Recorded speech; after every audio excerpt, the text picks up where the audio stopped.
Peace and blessings, brothers and sisters. Shabbat shalom to each and every one of you. Yeah, a little bit of a hiccup there. Sorry about that. I had two different soundtracks playing over each other. But hey, peace and blessings to each and every one of you. May the Most High bless you. Shabbat shalom to you. This is the day that the Most High has made, and we rejoice therein. We are glad. We are excited for what He is doing in our lives. We are excited because each day is new. Each day unfolds new possibilities. Each day unfolds a new way that we see the Most High moving in our lives. Each day is filled. Each day is literally pregnant with possibilities. There are over 1 million different avenues that the Most High can use to bless you, to communicate to you, to interject His will into your life. You are in good hands in the Most High. You are in good hands with Him, and so you must be in the right mind, be in the right spirit, be in the right frequency, if you will, and just connect with the Most High on this His day. This day that we appreciate Him, this day that we celebrate Him.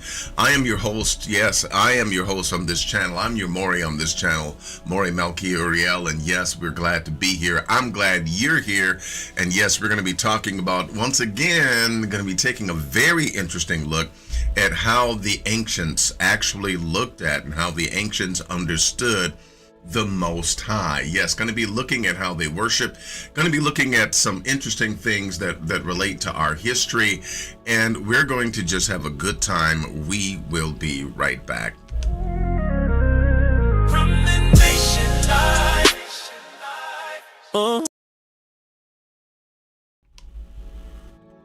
All right, we are back. Peace and blessings to you, brothers and sisters. Yes, we want to get on with what we have here. I just simply want to say that, I not only greet you in the name of the Most High, but also I follow through as much as possible.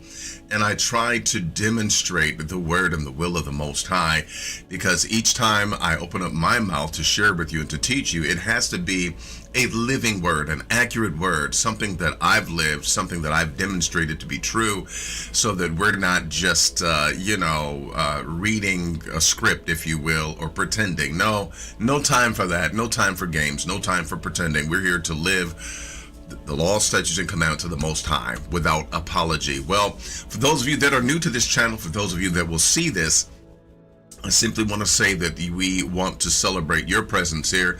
We're glad that you're here. We're delighted that you're here. I always say we don't bite unless you bite first. You're welcome in the chat room. You're welcome to place your comments. You're welcome. You are welcome. You are welcome. If you believe that there is one true supreme being above all, and that He is the one that created the heavens and the earth, called by many names. He is the one that has created us and the heavens and the earth, and it's He that has designed a plan for our lives. You are most definitely welcome here. If you strive to fulfill the law, statutes, and the commandments of the Most High, you are definitely welcome here. We honor you and we appreciate you. Your questions will be welcome at the appointed time for the appointed subject. And there is usually a time where we will give you an opportunity to ask any question that you want. Sometimes we just have free forums where we allow that happen, and sometimes we allow that here. But hey, we want you to make sure that you are blessed, you are ministered to, and that you have a better understanding. You have a better understanding of the Most High, and that you're able to walk with Him, and that you're able to keep His commands. Well, following that particular statement and keeping His commandments, as we live in the covenant, there is a shortened version of the covenant. It's found in, according to Deuteronomy 4:13, the 10 declarations, what we have called the 10 commandments. These have been, they have been understood as a miniature version of the covenant.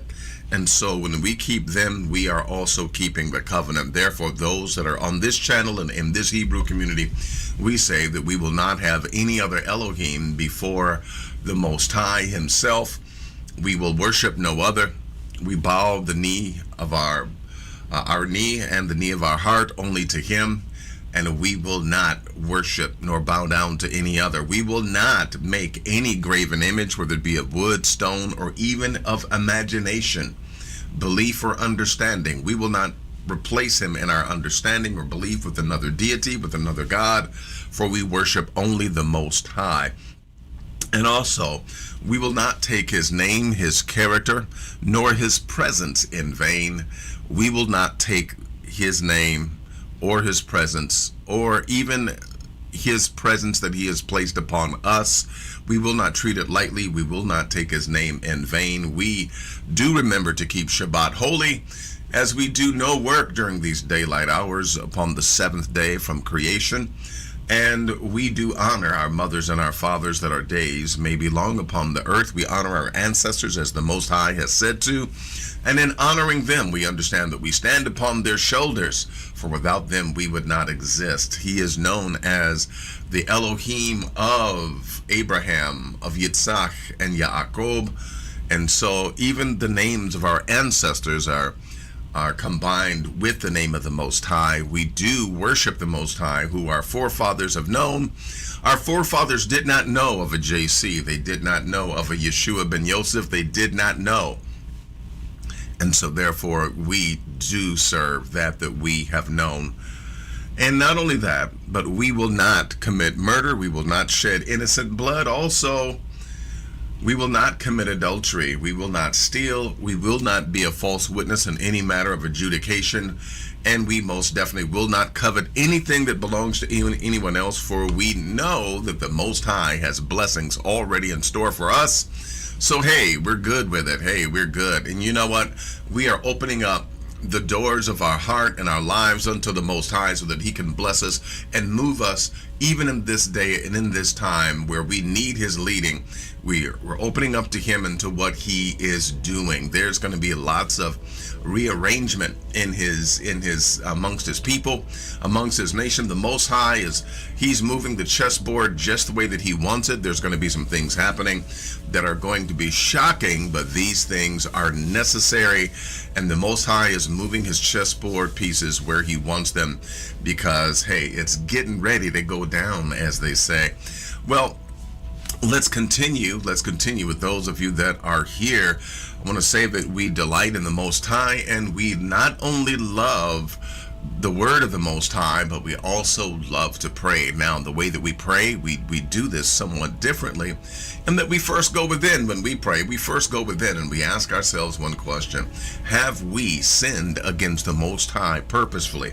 Have we at any point in time intended to sin against the Most High, and so setting out to sin against the Most High, have done so purposefully with full knowledge? And to this, many a times we say, well, no, we have not. If you have, however, then of course you must go before the Most High in mercy after you have made some interchanges. This is not like the Christian church where you say, Lord, forgive me, and you're good as gold. No, this is not the Christian church. You change your mindset, you change who you are regarding that. And not only do you vow that you will not do that again, but you demonstrate that you will not do that again. And after you have demonstrated that you have successfully passed that challenge, then yes, you can come before the Most High. And it is written according to Ezekiel chapter 18, verses 20 through 23, that the Most High will most definitely automatically forgive you. You don't have to beg for forgiveness. You don't have to beg and cry. You don't have to do any of that. Just do that is right, and the Most High will automatically update your account and say, you know what, no one can lay that sin to your charge anymore, because you've successfully demonstrated from a true heart. You've demonstrated that, yes, you can do the right thing, so therefore your sins will not be remembered. All praises to the Most High for his mercy toward us. All praises to the Most High for his grace towards us. He is with us, and we're so thankful that, because of Ezekiel 18, 20 through 23, no one needs to shed blood. Blood does not need to be shed for your forgiveness, for your atonement. No, it does not have to happen. Now, if we have a temple and we want to go through that particular rite to demonstrate what has already happened, that I've already explained, you've made a change of heart, change of mind, you've demonstrated it, and that old character is dead unto you, which is symbolic of the sacrifice, right? Then yes, we definitely would do that. But we do not have a temple.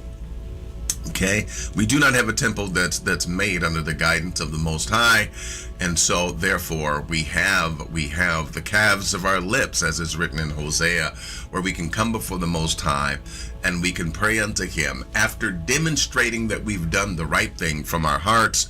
Then of course we are able to go forth, yes, and be, as He said to Abraham, our forefather Abraham, as He said to him, walk before me and be thou perfect. It doesn't mean that you don't do anything wrong, but what it means is that you are perfect in the sense that you do the right thing. Well, what do you mean? When you do something wrong, what do? You turn around and you do the right thing. You say, well, I made a mistake. Let me go and correct that. Let me live righteous before the Most High. Let me do the right thing. You are then perfect before the Most High, because this is as you should be. Perfect doesn't mean not making a mistake. Perfection means being as the Most High has created you to be, as He intends for you to be, which means that He wants you to be aware and conscious of your actions and quick to repent, and like an individual that's after His own heart, like Dawid Hamelech. With that being the case, hey, you are perfect when you obey Him and when you live up to His law, statutes, and commandments. And yes, we find out from Luke 1, 5, and 6 that we are able to do the law perfectly and blamelessly without any issues. So with that being the case, we do embrace the word of the Most High. We also pray before Him, and we go within, and we do allow ourselves to take inventory of our actions and what we've done, and we come before the Most High. What we're going to do at this point, we're going to go within. We're going to get ready to pray, and let's make sure that, hey, we ask the right questions. And if you need to go before the Most High with mercy, then include mercy. Include great deals of mercy in your prayer and in your stance to the Most High. And as well, we will pray once we return. Let's go ahead and get ready.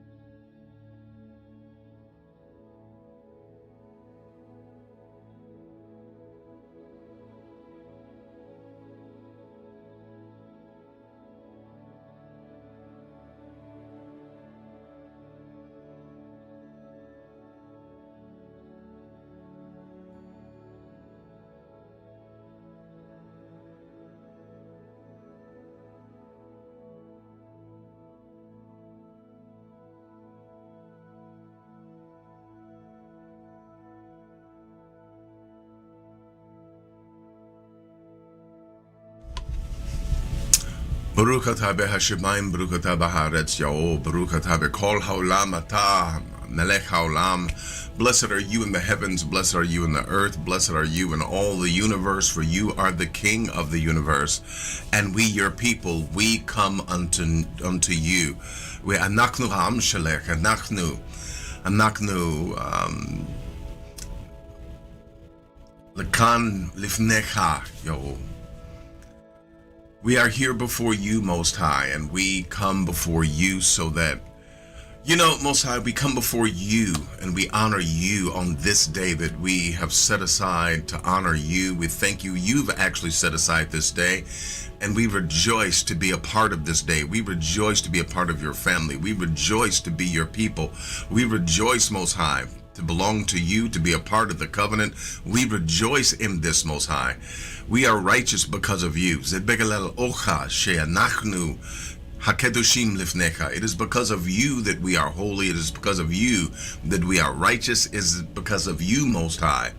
And we honor you in this. We give you praise, glory, and honor. If it was not for you, we would not be righteous. We thank you, for you are our righteousness. You are our righteousness, and we thank you. We bless you. We honor you. It is a joy and a pleasure to do that is right before you. It is a joy and a pleasure, Most High, to live righteously and truthfully before you. It is a joy. It is our pleasure. You are our greatest delight. We delight in your word. We delight in your presence. We delight in you. We say that there is no other Elohim for us but you. We say that there is none other that we should worship but we come before you and we honor you in the beauty of holiness and righteousness and wisdom and truth, integrity, and all that is good and all that is righteous. We honor you, Most High. We bless you. And we are happy to be called by your name. We're happy to be your people. We're happy, Most High, and we glorify you. We give you praise, glory, and honor. We thank you for what you're doing with us as a people. We thank you that you see us as your people. You know where we're scattered. You know where we are all over this place, all over the land, all over these continents. You know exactly where we are, and you have us numbered, you have us named, and you know where we are, and you are bringing us to the appointed place at the appointed time. And we just say yes to your will for our lives. We say yes to what you are doing. You are orchestrating things on a universal level, and we thank you, Most High. We cooperate with you, and we say yes, yes, yes, yes, yes to your will. And we thank you, Most High. The door is always open for you to bring change and you to bring what's new into our lives. And we honor you in this, my Father. We give you praise, glory, and honor. We rejoice in you. Hallelujah, hallelujah, hallelujah. We embrace your word, your will, your truth, and we thank you, Most High. I ask that you bless and look upon each and every member of this Hebrew community. Look upon our elder, our sister Leonie Croning. Look upon her, my Father, and continue to strengthen her and to give her the joy of heart and clarity of mind and the physical strength and the healing in her body. May her organs heal and continue to heal, and may any and everything that needs to be corrected, may it miraculously correct now, and may the healing continue. Let her get the nutrients that she needs in order that her body heals. Let her get the rest that she needs.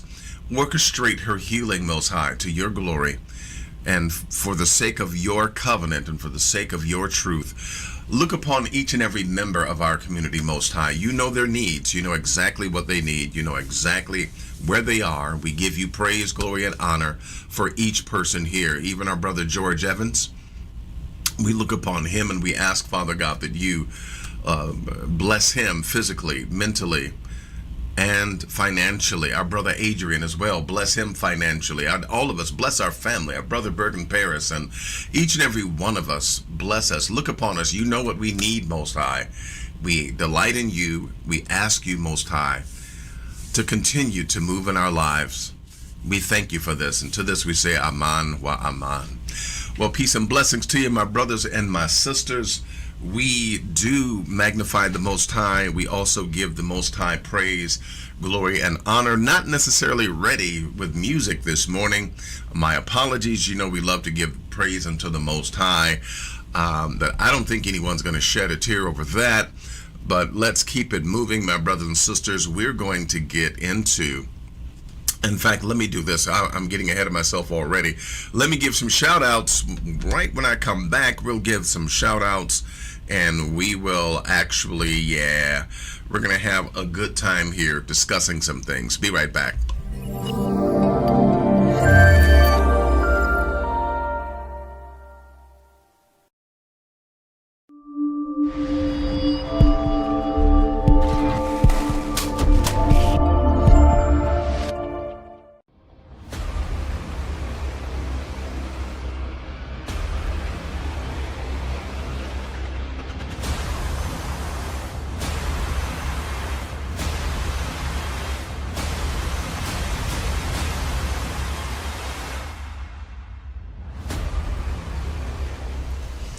All right, we are back. Peace and blessings to you, my brothers and sisters. Hey, want to give some shout outs to each and every one that's here. Yeah, the first person in the room was my brother Bergen Paris, our Minister of Peace and our Minister of Safety and Security. Thank you, my brother. He is the chief moderator, and of course, helping him is Josh and Penny. Peace and blessings unto them. I call them the dynamic duo. Also, second person in the room was our brother Adrian, our Minister of Economics, our master of Bitcoin and other things. Hey, we are excited for things that he's going to suggest. I know a lot has been going on with the price of gold and the price of silver and the market. So hey, hopefully he'll have some insights for us. I want to know what his thoughts are on today, and maybe we'll hear from him a little bit later. Would love to know his thoughts. Peace and blessings to our beloved elder Christine Croning. Peace and blessings to you. You know that we love you dearly as well. My brother Ben Naphtali is also here. Yes, peace and blessings to you, my brother. Glad to see that you are here as well. We got Mr. Weeze, Mr. Weezy, Weeze 1000. Shabbat shalom to you, my brother. Glad that you are here. Miss H, the wonderful Miss H, peace and blessings to you, my sister. Glad that you are here. Josh Cooper is also in the house. Peace and blessings for Josh Cooper. Glad that you are here. And I know, as always, we have far more watching than we do actually in the chat room. You are welcome in the chat room, and we want you to go ahead and know that, you know what, you can ask your questions and you can state your comments. As I said before, hey, the water's warm. Come on in. We don't bite unless you bite first. With that being the case, when I return, we're going to begin. Yeah, we're going to start our topic for today. Our main topic. Be right back. Malkia Uriel. See, I have this day set thee over the nations and over the kingdoms, to root out and to pull down, to destroy and to throw down, to build and to plant.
We're back. Yes, we are. We're back once again, and we are talking about, yes, the visions that the ancients had of the Most High. How did the Most High appear, and how did he introduce himself to the ancients, and what did our forefathers think, believe, and how did they interact with the Most High? I'm going to tell you flat-footedly and up front, we have a very sanitized version of the Most High. What do I mean by sanitized version? The version of the Most High that many of us entertain and have, it has been made more palatable by religion. Religion has taken the Most High and made him to be so much less of what he truly is. Well, what do I mean by that, and what examples do we have? Well, first and foremost, this is what we find when we take a look at the scriptures themselves. And I'm going to go here, and I want you to follow me as we take a look at the word of the Most High. We're going to take a look at the word of the Most High coming to us even from the Okay. We're gonna go here. Okay, to the Christian New Testament. Okay, and I'm gonna give you something that is a sanitized version of the Most High, so that you will understand exactly what I'm talking about. Well, what am I talking about? Notice here we find in the erroneous Gospel of John, in chapter 4, verse number 24, it says, God is a spirit, and they that worship him must worship him in spirit and in truth. Now, like me, you have been brought up with that. and you've been brought up with that idea that God is simply a spirit. God is a spirit. And many people have argued that there are absolutely no physical attributes. There's nothing that we could name to the Most High that would be of a physical form. Now, here's what has happened, my brothers and sisters. When we begin to understand what the ancients thought and what the ancients knew of the Most High, we will understand that even though the Most High does control the spiritual realms, he is the Father of all spirits, this is true, but yet he is far more than just a spirit. I don't mean that he is spirit only, and he's just this great big spirit and everyone else is a little spirit. I don't mean that alone, but what I'm saying is God is far more, the Most High, he is far more than what we call just spirit. The ancients, our ancient forefathers, thought of him as if he was a divine being that had a physical capacity, okay? That he was a divine being that had a physical capacity, and with that physical capacity, he could walk. He could do things like walk in a garden. Now, I know that this is somewhat controversial because individuals will say, well, you know, when Adam and Chava, our foreparents, when they were here and before they quote unquote fell from grace or fell from glory, which by the way is not scriptural, that is not within the text of the Hebrew Bible, but nonetheless, and again, for a proof of that, we can go to Genesis, we can go to Bereshit chapter 4 verse 7, and it'll show you that that fall from grace, or that fall from glory, if you will, that it within itself, it is not as it has been painted before us, but that's an entirely different story. That is not the subject of what we have before us today. Well, when we take a look at everything here and we understand the scriptures for themselves, we will see here that the ancients actually believed that the Most High had a physical form. Well, what would lead us to believe that he had a physical form? Well, let's take a look at a very familiar scripture, but look at it in a different view. Let's take Bereshit chapter 2, and let's go onto verse number, we're going to do a couple of different things here. I want to stop off first off at 1 verses 26 and 27, okay? And notice what it reads here, and then we're going to go to chapter 2. And Elohim said, let us, talking to the B'nai Elohim, let us make man. Now, it also has been stated that when the Most High said, let us, that he could have also been talking to, wait a minute, put your seatbelt on, hold on to something, I'm getting ready to say something that you may not have heard before.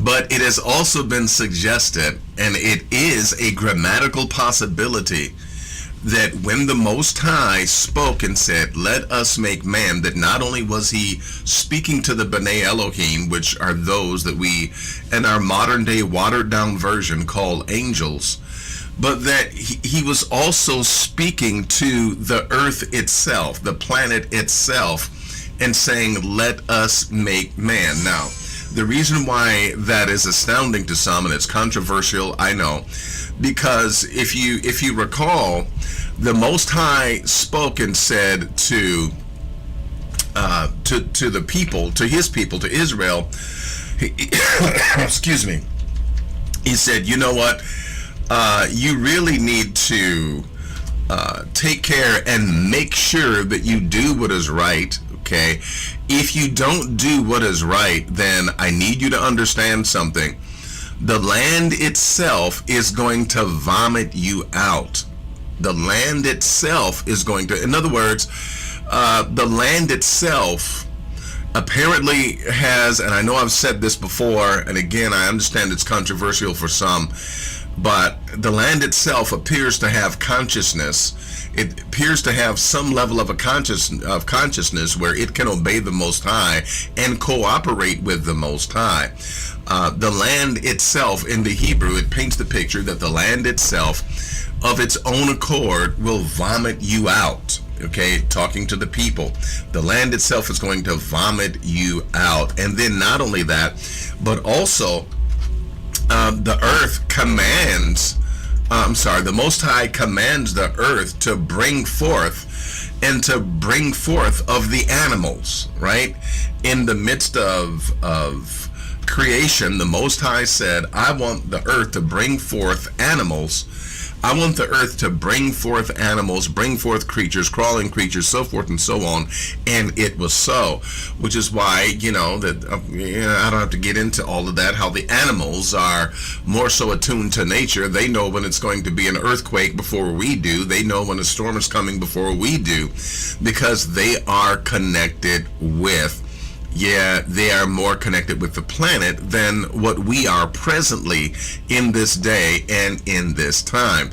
Well, as we continue, my brothers and sisters, we have to understand that the Most High, when he said, let us make man, he spoke to the planet as well as to the B'nai Elohim, and what was happening was that there was, if you notice, there was a spiritual force and faction, and there was also a physical force and faction. The earth of the planet served as the physical to represent the physical. Okay, and then of course the spirit beings that populate the spirit world, aka the B'nai Elohim, and all the Malachim that were there along with the Most High, they also populated the spirit world. And so all of them together, the spirit world and the natural world, work together to bring about mankind, to bring about the two different kinds of man, the female version of man, and also the male version of man. So with that being the case, then the Most High used that which is physical and that which is spiritual to bring us about. But notice, as we just read, that when the Most High created us, he created us in his image and in his likeness. Okay? I mean, think about that for a minute. Okay, so wait a minute. If we're made in the image of the Most High and in the likeness of the Most High, then the Most High must have an image and he must have a likeness.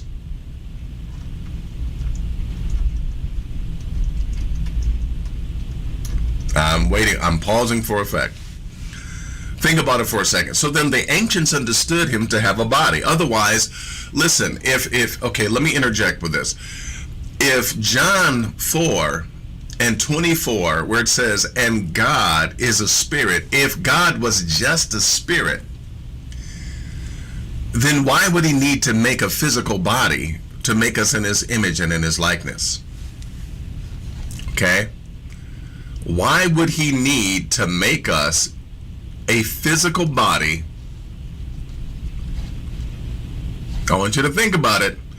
Why would he need to make us a physical body if he's just a spirit and has no form and has no hands and has no, why then would he create for us a physical body? Well, while that's rhetorical in questioning, it kind of makes sense that the reason why we have a body is because apparently the Most High does have a form. He does have a shape. Looking then at things, the Most High then said, hey, you know what?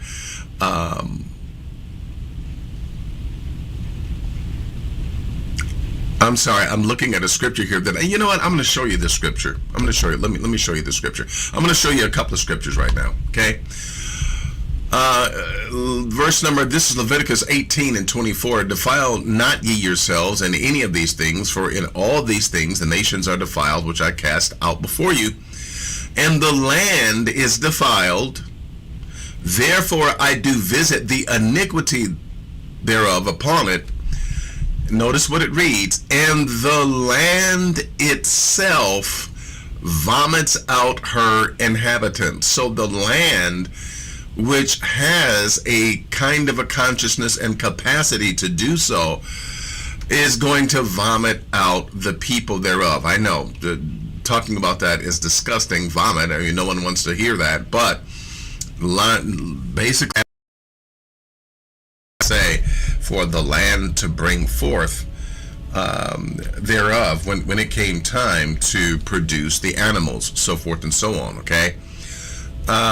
With that being the case, and by the way, if you want to know where that's at, that's in Bereshit, Genesis chapter 1, verse number 24, and it reads, and God said, let the earth bring forth the living creature and the cattle and so forth and so, and it was so. So he commanded the earth to bring forth, and it did. Well, there's also something else that needs to be, and see, this gets into the conversation about divine beings and about small gods. But if you notice, the Most High also commanded the waters to bring forth of the fish of the sea and everything that was in them. Now, the reason why this is significant is because this is also taken to another level, and the sea itself was, I'm getting way ahead of myself, but the seas itself and the depths, the deep, the chaos, it was styled on the personification of Rahab. Also, it is mentioned of Tohu Wabohu, that is also, those two are connected with the whole ancient Rahab motif, where the ancients understood the chaos and the darkness of the ocean to represent chaos at large. They personified it. They called it Rahab, the dragon. And so this is why you find, even in the Tanakh, where the Most High provided order to that was first chaotic, okay, and the Spirit of the Most High hovered upon the face of the waters. And so yes, there was order given to chaos. This is said to be the Most High slaying Rahab and using Rahab, the body of Rahab, in order to create the heavens and the earth. But we're going to talk about that way later. I jumped way ahead of myself. Pretend like I didn't say that, right? Pretend like I didn't say that. And let's just keep it moving. And let me bring you into what we're discussing. Notice, if you will, as we go back into the scriptures here, Bereshit chapter 1 and verse 26, let us make man in our image. Again, he was talking to the planet as well as the B'nai Elohim. We are spirit and we are physical. And as we take a look at this, my brothers and sisters, okay, image is there because the Most High has an image.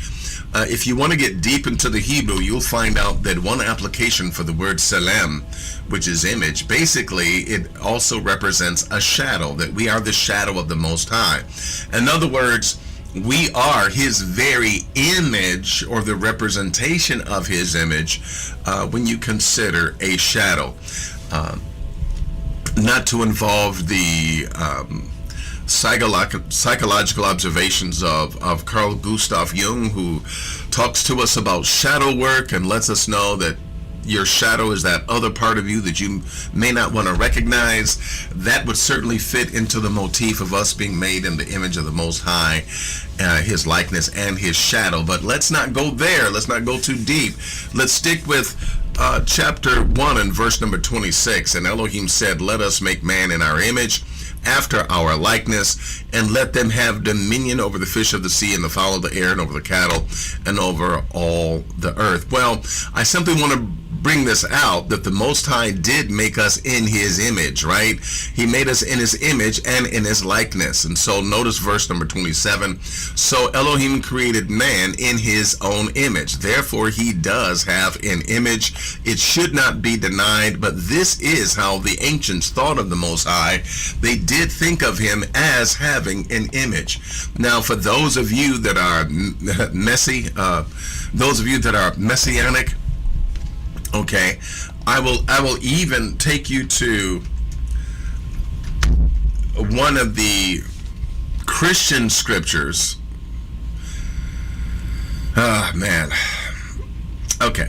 I'll even take you to one of those and let you know that for those of you that believe that JC is the Messiah, and he's not, neither is he the Yah in the flesh and all of that blasphemy. No, he's not. But for those of you that believe so, look at his words in John 5 and 37. He says, you know what? You talking to the people there, he said, ain't nan one of y'all ever heard the voice of the Most High at any time, neither have you seen his shape. So here, even Yeshua ben Yosef, if we want to say that he is a prophet, even him said, you know what, the Most High does have a shape, which lets you know then that when you talk and when you discuss about him being a spirit, meaning that, or I should say to imply that he does not have a body, then of course we are confusing Greco-Roman theology and Greco-Roman philosophy with the truth of the scriptures. When it says that God is a spirit, it's true that he does reign in the spirit realms and he's able to traverse the spirit realms, but he is also physical according to the ancients. He has a physical form and he has a physical body. Now again,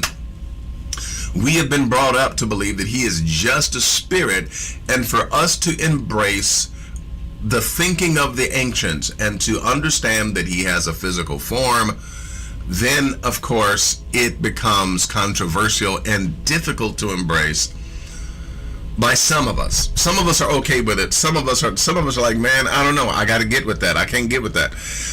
We'll just again, deprogram yourself from the Christian doctrine and understand how the ancients thought. The ancients believed that he did have a form. Okay, and again, if we want to call Yeshua ben Yosef a prophet, he also believed that he had a form.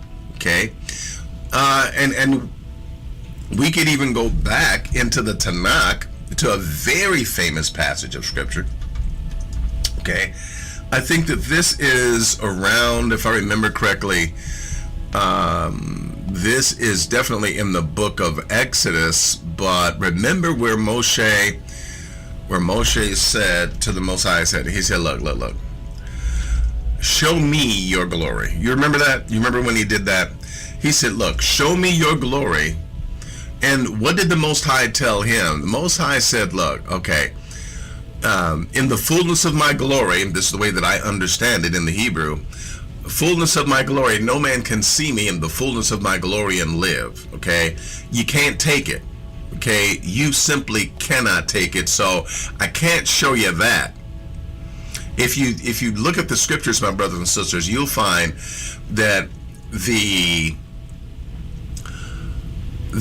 angels, the B'nai Elohim, and all divine beings are said to have a face that is glowing with what looks like lightning. Okay, imagine the bright flash of a lightning, a bolt of lightning, but that emanating from someone's face, and their face is kind of like a light bulb as far as you can see, and it would be very glorious. I mean, what do you do when you see a bright light? You hide your eyes because it's, your eyes can't take it. Okay, well, if you understand, okay, what the Most High told Moshe, he said, what I'm going to do is I am going to hide you in the cleft of the rock. Okay? In fact, let's go there. I just want to show it to you. Let me show it to you. I can talk about the particular incident, but let me show it to you. It's right here in Exodus 34. And Yah said unto Moshe, listen, I did it last time, but you're going to do it this time. You need to hew out 2 tables of stone like the first, and I will write upon these tablets the words that were written in the first, which you break. When you got mad, Moshe, he was the most meek, but man, when he got mad, man, he went, he would do things, he would throw things, as you can see. And he said, you know what, I need you to be ready in the morning. Come on up here to Mount Sinai, and I need you to present yourself before me. This is verse number 2. Present yourself before me in the top of the mountain. And he says, look, I don't want anybody coming with you, okay? I don't want anybody coming up here with you, okay? And I don't want anybody else in the mountain. I don't want anybody else hiding in the mountain or anything like that. But listen, you just hew them tablets out, verse 4. Hew them tablets out and you bring them on up here, okay, in the morning. So you get all this stuff ready and then you come on up here, right? And notice what it reads in verse 5. And Yah descended in the cloud and stood before him there. and he proclaimed the name of Yah, the name of the Lord. And here he begins to reveal who he is in all of his glory. But notice what facilitated all this, okay? Because Moshe said, look, I want to see your glory. I really do. I want to see your glory. Latter part of chapter 33. And the Most High said, I will make all my goodness to pass before thee, and I will proclaim the name of Yah before thee, and will be gracious to whom I will be gracious, and will show mercy upon whom I will show mercy. And he said, verse 20, but you can't see my face. You can't, I'm not going to show you my face. So what does that tell us? Well, then the Most High must have a face. We have a face. He has a face. Isn't that an interesting coincidence? For there shall no man see me, aka, I understand in the Hebrew, like this. No man shall see me like this in full glory mode, okay, and live. And Yah said, behold, there is a place by me, and thou shalt stand upon a rock, and it shall come to pass, while my glory pass by, that I will put thee in a cleft of the rock, and I will cover thee with my hand. Wait a minute. He covers him with his hand. So therefore the Most High has a hand. And then he says, I will pass by. And he says, I will take away my hand, and thou shalt see my back parts. Wait a minute. So the Most High must have back parts. But my face shall not be seen. So then, yes, it is apparent that the ancients knew and believed that the Most High himself, that he did have a physical form, he did have a physical body. And here, in this instance, the Most High says, hey, I'm going to show you behind me, okay? I'm going to show you behind me. I have a hand, I have a face, okay? And I'm gonna pass by you, okay? I'm going to pass by you, okay? And when I do, when I walk by, when I pass by, I'm going to cover you with my hand so you can't see my face, but I'll let you see everything else. So then apparently, like the ancients, we must understand, my brothers and sisters, we must understand that the Most High does have a form. He does have a form. He does have a shape. He does have a body, okay? And some will ask, well, wait a minute, what about in Deuteronomy, where it reads that, you know, that you did not see a form on that day on Mount Horeb? Well, just because they didn't see it doesn't mean that the Most High did not have a form. They just didn't see it, okay?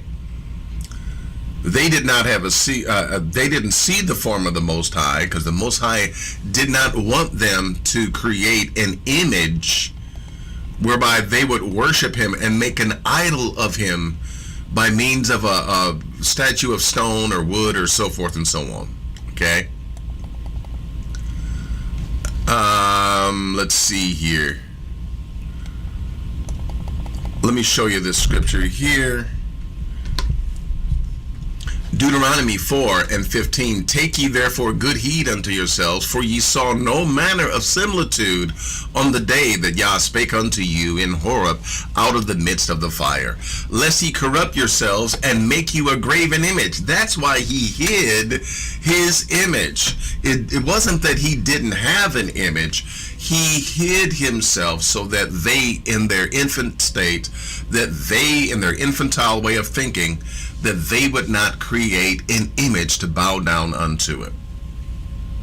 Okay? That is why, but the way that the Most High was seen by the ancients was in a physical form. Okay? And I remind you from the book of Bereshit, okay, that when it came time to understand that the Most High needed to deal with Adam and Eve in the garden, notice what it reads here as I close this out. Genesis 3, Verse 7, and the eyes of them both were opened, and they knew that they were naked, and they sewed fig leaves together and made themselves aprons. And they heard the voice of Elohim as he was walking in the garden in the cool of the day, and Adam and his wife hid themselves from the presence. And they hid themselves from the presence of Yah amongst the trees of the garden. So, again, this implies that the Most High, he was walking in the garden. Okay. And once again, he was there with them in the garden. And so we could actually, let's see, there's something I want to look at, because I could almost hear the voice of someone asking a question where it says here, I heard thy voice in the garden. I find this interesting only because he said, I heard your voice in the garden. So apparently the Most High was speaking as he was walking in the garden. He says, I was afraid because I was naked and I hid myself. I kind of want to, maybe I don't have time to do that right now, but I tell you what, because I've heard someone say, well, his voice, you see his voice was walking in the garden and stuff. That was his voice. See, so that, and see, that was JC, which was not, right? It was not JC, but anyway, let me just take a quick look at this in the Hebrew, and then we're going to let this go. Vayomer, and he said, Et kolecha shemati, I heard your voice, and I was afraid because Elom Enoki were Echare. Okay, so that says that he hid. Okay, he said, and he called Yah Elohim unto Adam and said to him, Eka. All right, let me take a look here.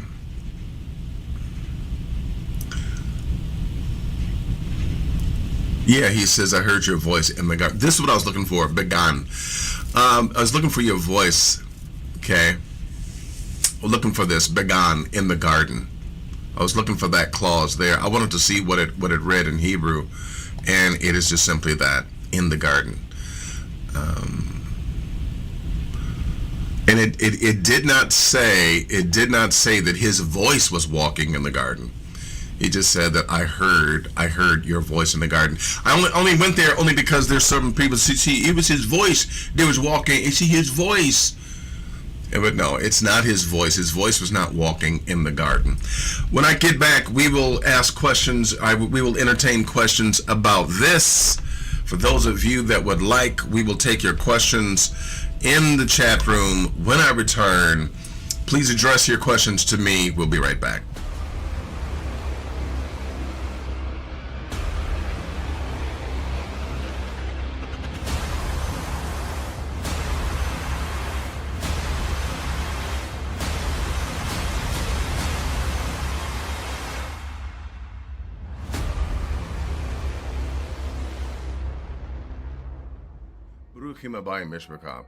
I want to ask you a question. Would you pick up a French dictionary in order to help you define Spanish? Would you pick up a book on physics to help you understand the simplicities of cooking a recipe? No, you would not. You need the right reference material for the particular job at hand. And the Most High has given us a job of living the life according to the laws, statutes, and commandments that He has given. Why do I bring up this dichotomy? Why do I bring up this question? Because that is what many of us are doing. We are using reference works that are Christian in origin, nature, and bias, and we're having to gain a purely Hebraic understanding from them. And this, my dear brothers and sisters, is insane. I'm looking, need your help. I'm looking to foster Hebraic scholarship. So we've started the Hebrew Scholar magazine, and with this, there's something for the entire family, but there's also a platform to be able to develop new, young, and budding scholars. We want scholars that are going to basically produce materials from our perspective with our truth that's for us, that's by us, and that's going to benefit us and help us throughout all generations.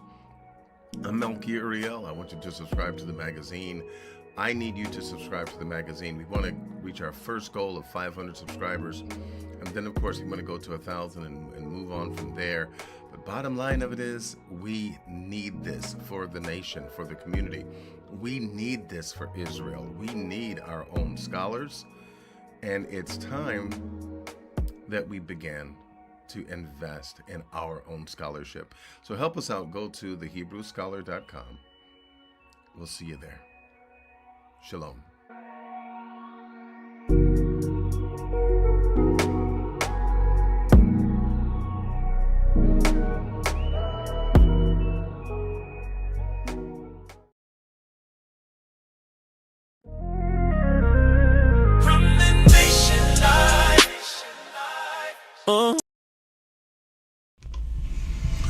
All right, we are back. Thank you for being patient with me, my brothers and sisters. Okay, so let me tiptoe into the chat room and let me see what you all are asking or talking about. I know that we've mentioned some things that may be a little interesting for some. Hey, but let's dig in here. Feel free to ask your questions. Make sure that you address it to me. Otherwise, I will not know who you're speaking with. But do address your questions to me, okay? I don't see any questions being addressed to me. If you put in a question before, please restate it and put my name in front of it, okay? So that I'll know that I need to respond. While we are waiting for questions, let me interject by saying this. Let me ask this question rhetorically. Why is John, when I read that scripture, John 4:24, when it reads that God is a spirit, why is that there? What is the purpose of removing the original thoughts and the original understanding of the Most High and making him only a spirit? Why was that necessary? Why did the church really believe that that was necessary? Some of you may know the answer to that. Some of you may have guessed it. That scripture, John 4:24, is a part of a construct. Okay, let me hit you with this once again. A construct is something that is made to look one way, but it really isn't the way that it seems. Well, let me give you an example of that. I'm going to show you this again. I showed you this before. Okay, and taking a look at this is three young ladies. Okay, three young ladies enjoying coffee, enjoying, what they're enjoying, right? Apparently, this looks like three human beings. Actually, four, because there's a person over the young lady that has on the black jacket. If you look at her head, you can see part of someone with glasses on standing behind her. So this is actually a picture of four people. It's a picture of four people. They're by a counter. One has a blue coat on, one has a tan coat. They have their hair down. Two of them have their faces pointed towards the camera.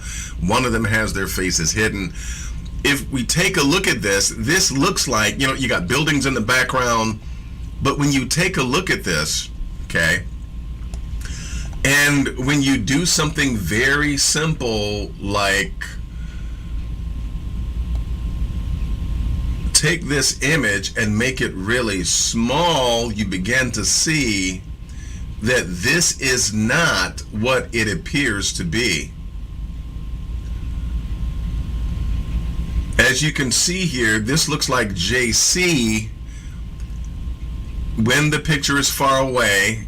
Okay, this looks like JC, and when you even look at the picture at full force, at full image size, if you squint your eyes and look at this particular picture, you will see that yes, you can see JC there, right?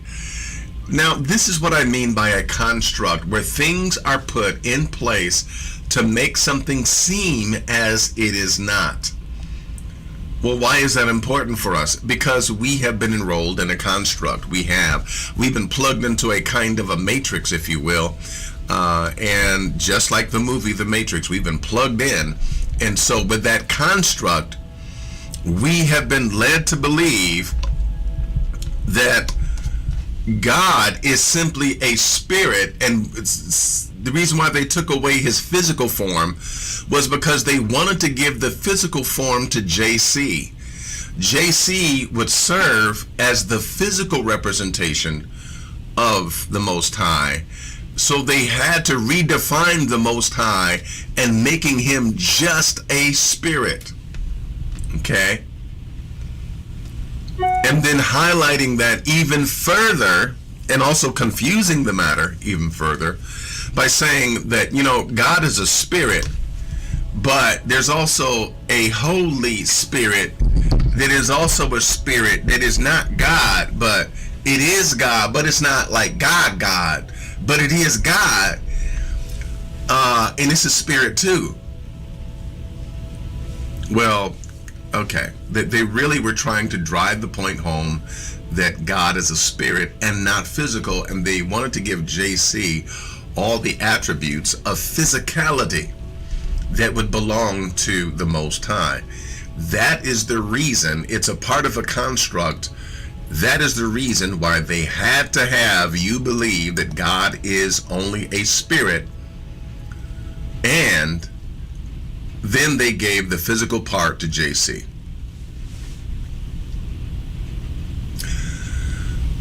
As I take a look here, yes, my sister Christine, yes, Elder, it is evil. It is evil. Mr. Weeze says, hey, you know what? He says, wow, never thought of it like that, but yeah, they were making JC the physical representation, and that's exactly what they did. Yes, through Plato's discussion of the Logos, and through that, and understanding their pagan inheritance that they got from other pagan religions, because Rome loved to just make a soup of all that, all them different beliefs. Rome would put it all together and give it to you as Christianity. Jonathan Evans, peace and blessings to you, my brother. Jonathan Evans,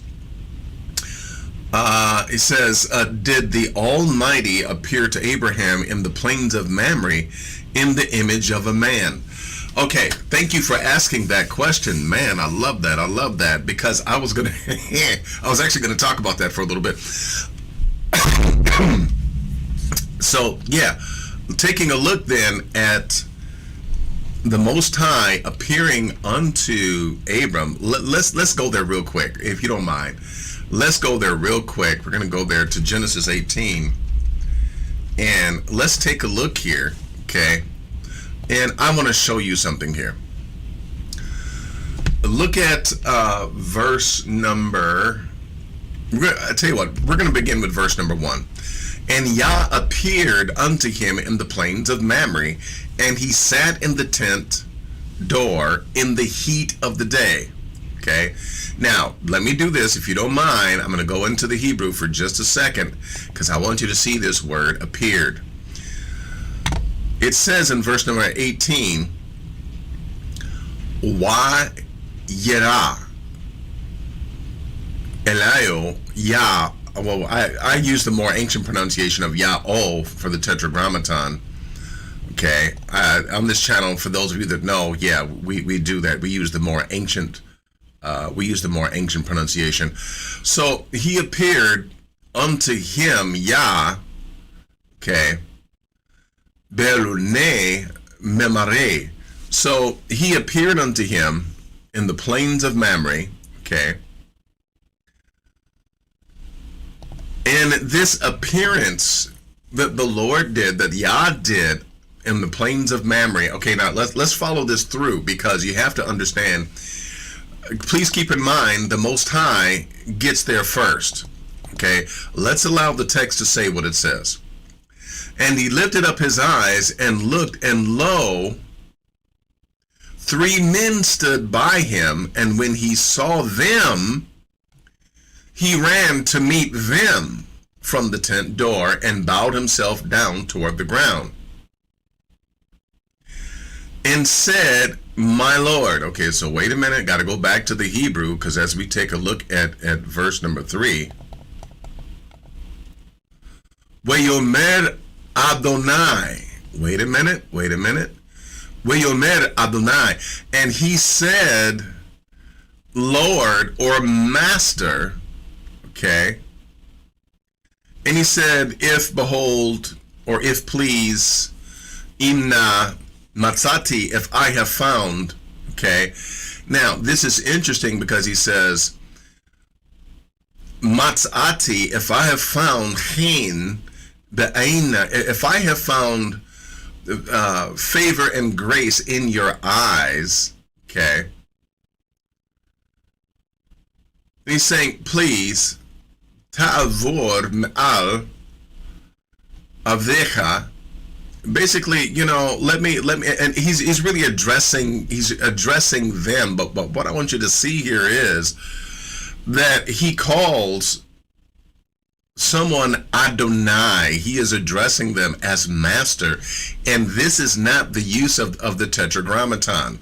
In verse number 3, when it says that Abram bowed himself to the ground and said, my Lord, it can be textually confusing, because you're led to believe that when the 3 men comes and when the 3 men stood by him, that basically those 3 men were the appearance of the Most High. Okay. But Abram understands full well, and looking at verse number 3, Abraham understands full well that the 3 men are a separate appearance from the Most High appearing to him to begin with. Now, the way that I read the Hebrew and the way that I see this is that the Most High appeared unto him first, and then 3 men stood by him. Okay.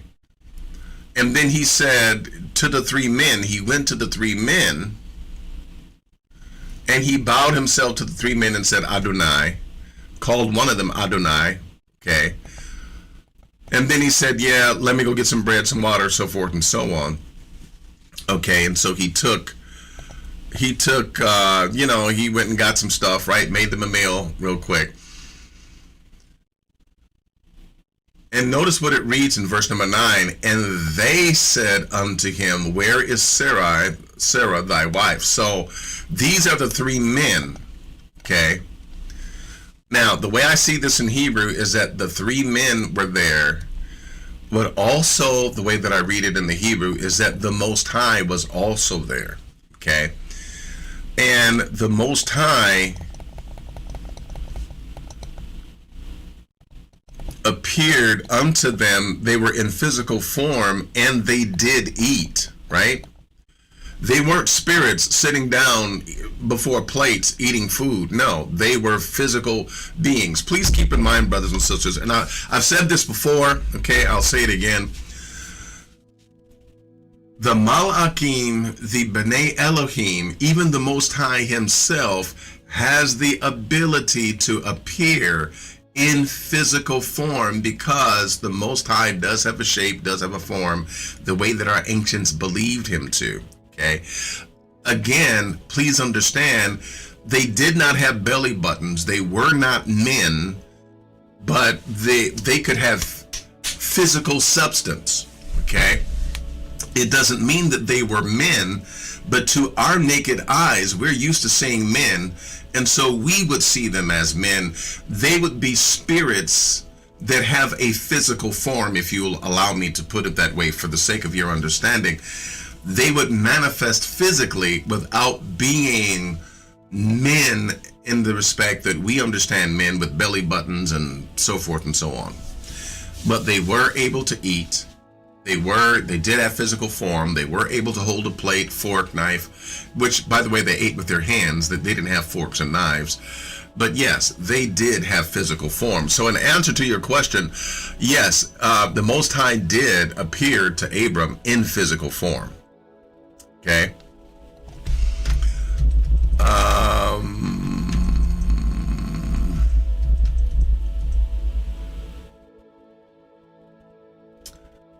Let's see, looking at some of the other comments, something that's addressed to me.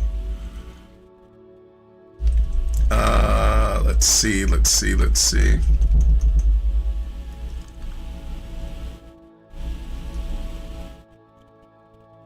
Okay, my sister says, okay, yeah, and here's a couple of verses. We're going to go into these real quick, okay? Let me do this real quick. Exodus 24, my sister wants me to go to Exodus 24. Let's go ahead and do that. She didn't give me a verse, but I'm sure that we can find it once we get there. She says that Exodus 24 does a great job at really making it plain.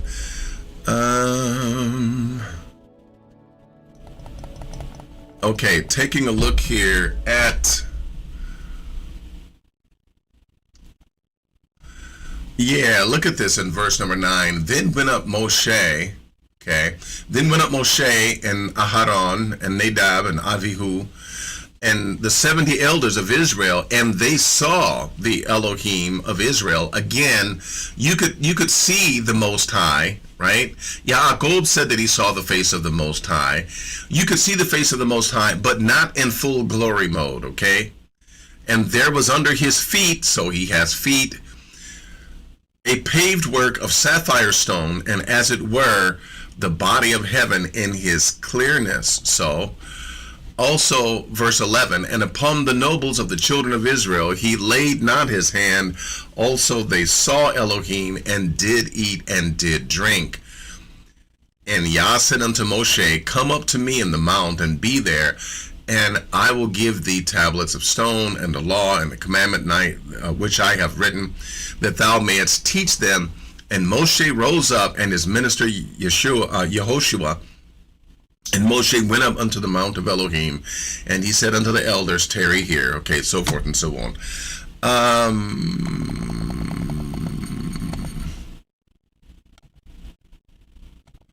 All right, so I think that is, yeah, I think that's what my sister may have wanted me to read, even though she did not state a verse. Okay, so in taking a look, there was another verse of scripture that, there's another verse in Jeremiah 6 and 16. Let's go there real quick. Mr. Weeze gave us that one. Yirmiyahu 6 and, excuse me, Jeremiah. Let me make sure I have the right verse. 6 and 16. Yeah, that is what I said, isn't it? All right. Okay, let's take a look here at what it reads. Thus says Yah, stand ye in the ways, and see, and ask for the old paths, where is the good way, and walk therein, and ye shall find it, rest for your souls. But they said, we ain't gonna do it. Very good scripture. Thank you, my brother. But hey, I love this because notice what it reads, stand ye in the ways, and see, and ask for the old paths. Don't give me this new religion. Don't give me this new Christianity. Don't give me that new garbage. No. Give me what is old. Okay, give us the old path, the original path. Give us the path that the Most High has already ordained for us, right?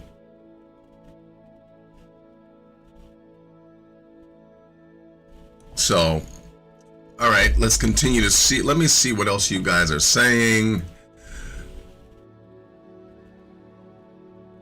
Yes, definitely. My brother Ben says he also appears in the elements, a pillar of cloud by day and by night.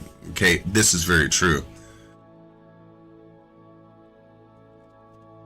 Yeah, definitely. So, okay, all right. Well, peace and blessings. It looks like there are no more questions or comments. Hey, I enjoyed it. We'll be right back. We'll go into another segment once we return.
I'm going to speak it, you're going to respond.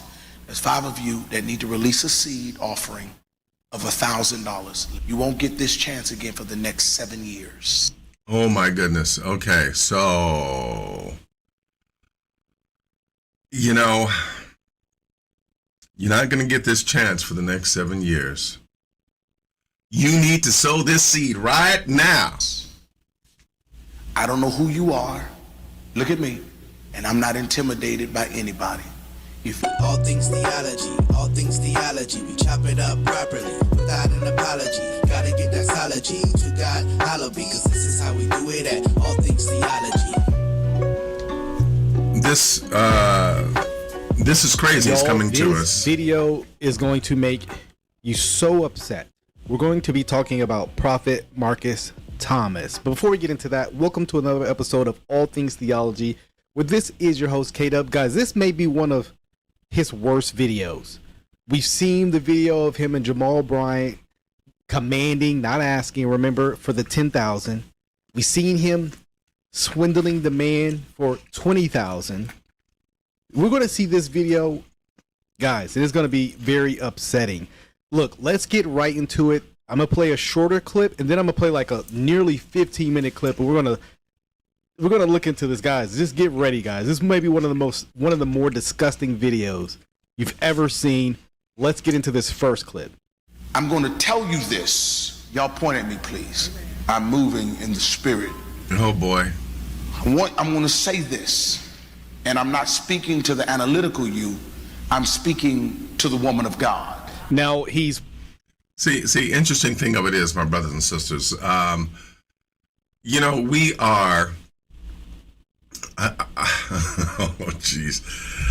Listen, I have to say this. We are a spiritual people. We are, we're very in touch with spirituality, and anything that is spiritual, aka psycho-spiritual and emotional,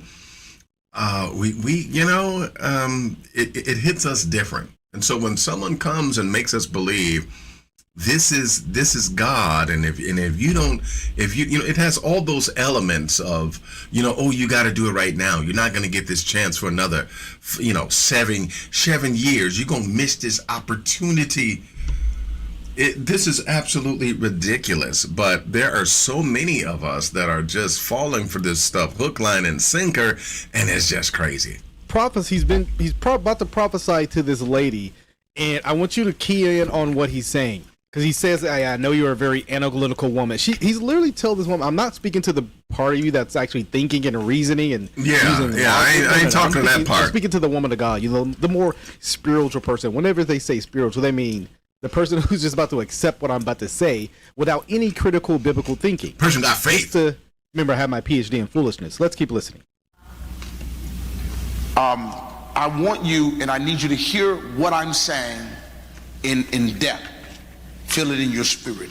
So I can get this money. I want you to give God right now the biggest seed you've ever given God. Boy, ain't no way, boy.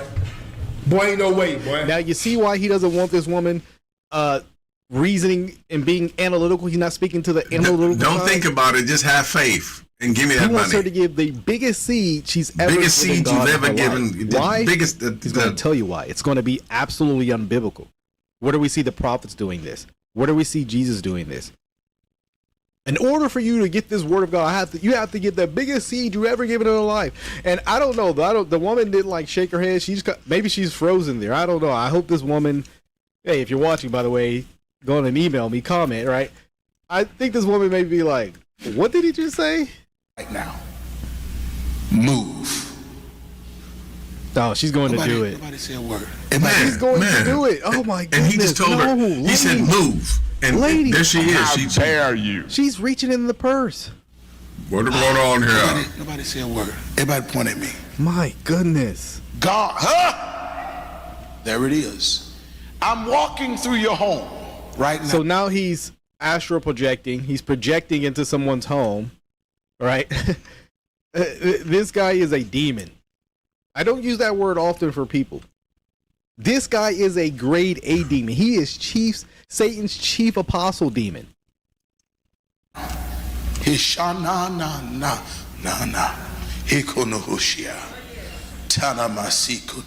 me that money. Whoever in sin over here, Oh my goodness. God just revealed it to me.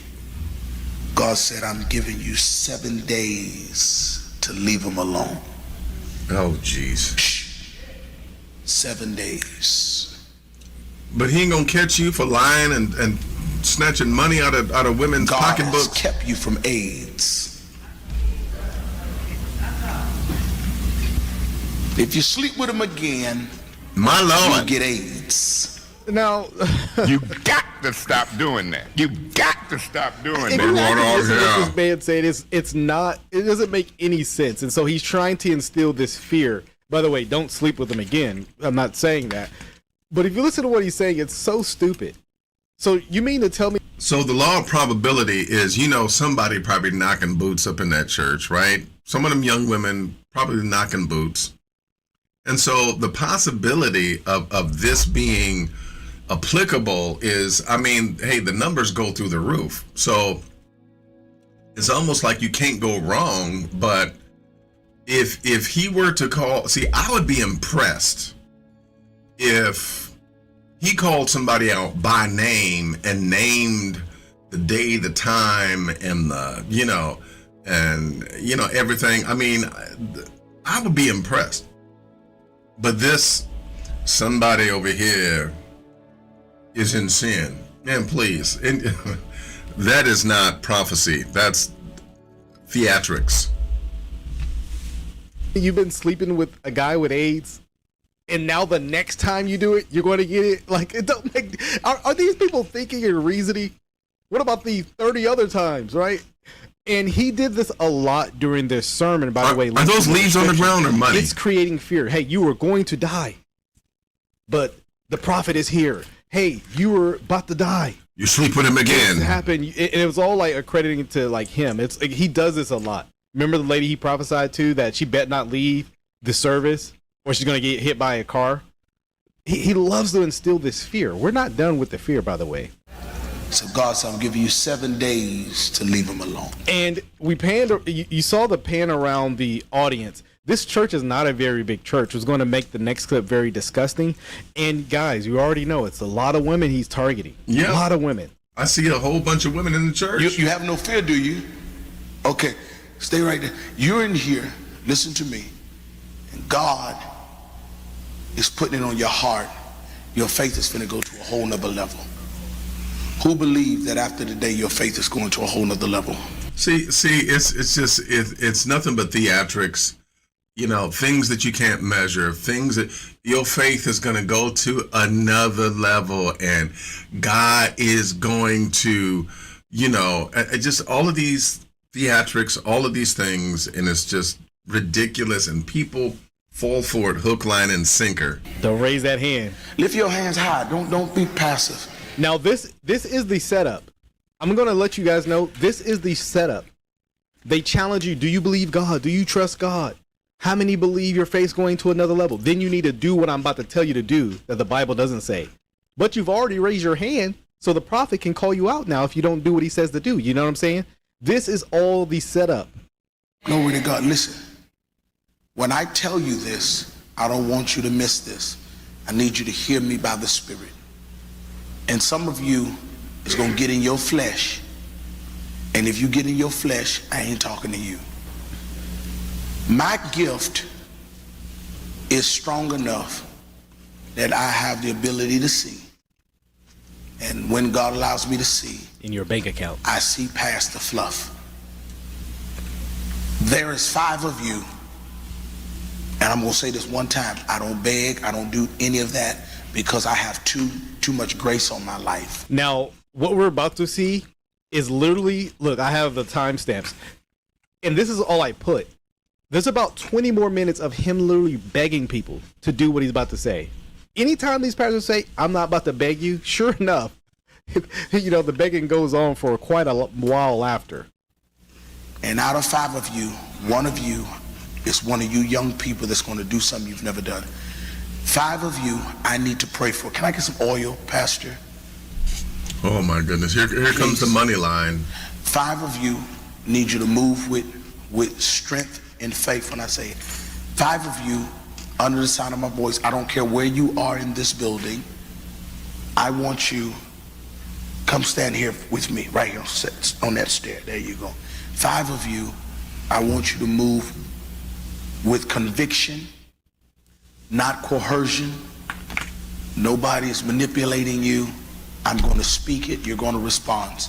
There's 5 of you that need to release a seed offering of $1,000. Let me tell you why. What's going on in there?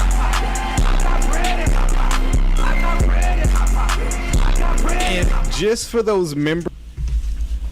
Trust me, listen, brothers and sisters, I have seen this many a times. I won't call this person out by name, but he raised $10,000.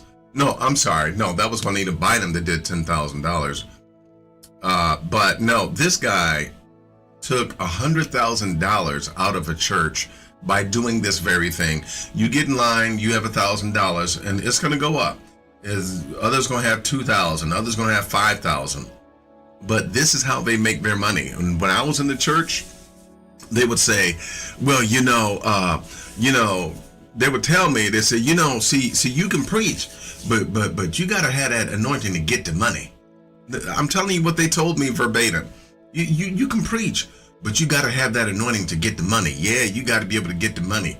And just kept talking. You got to be able to get the money. You got to be able to.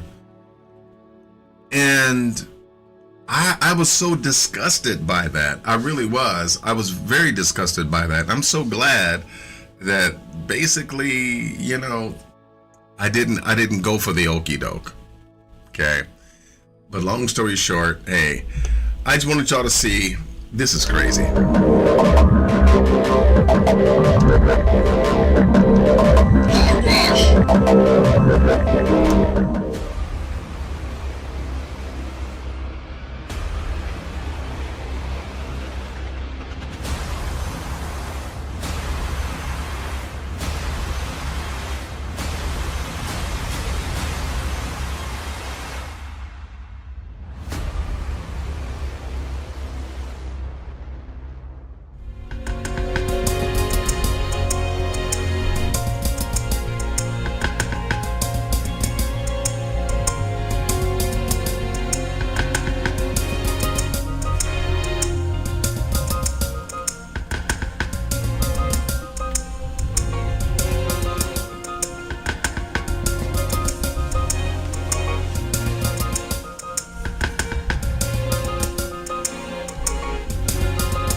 Here's something most people realize too late. Your salary is designed to keep you functional, not free. You can make 6 figures and still live paycheck to paycheck. That's not a personal failure, it's structural. The system rewards ownership, not effort. Look at the Forbes list. You won't find hardest worker or most hours logged. You'll find founders, investors, landlords, people who own things that generate value while they sleep. Jeff Bezos didn't get rich because Amazon paid him well. He got rich because he owned Amazon.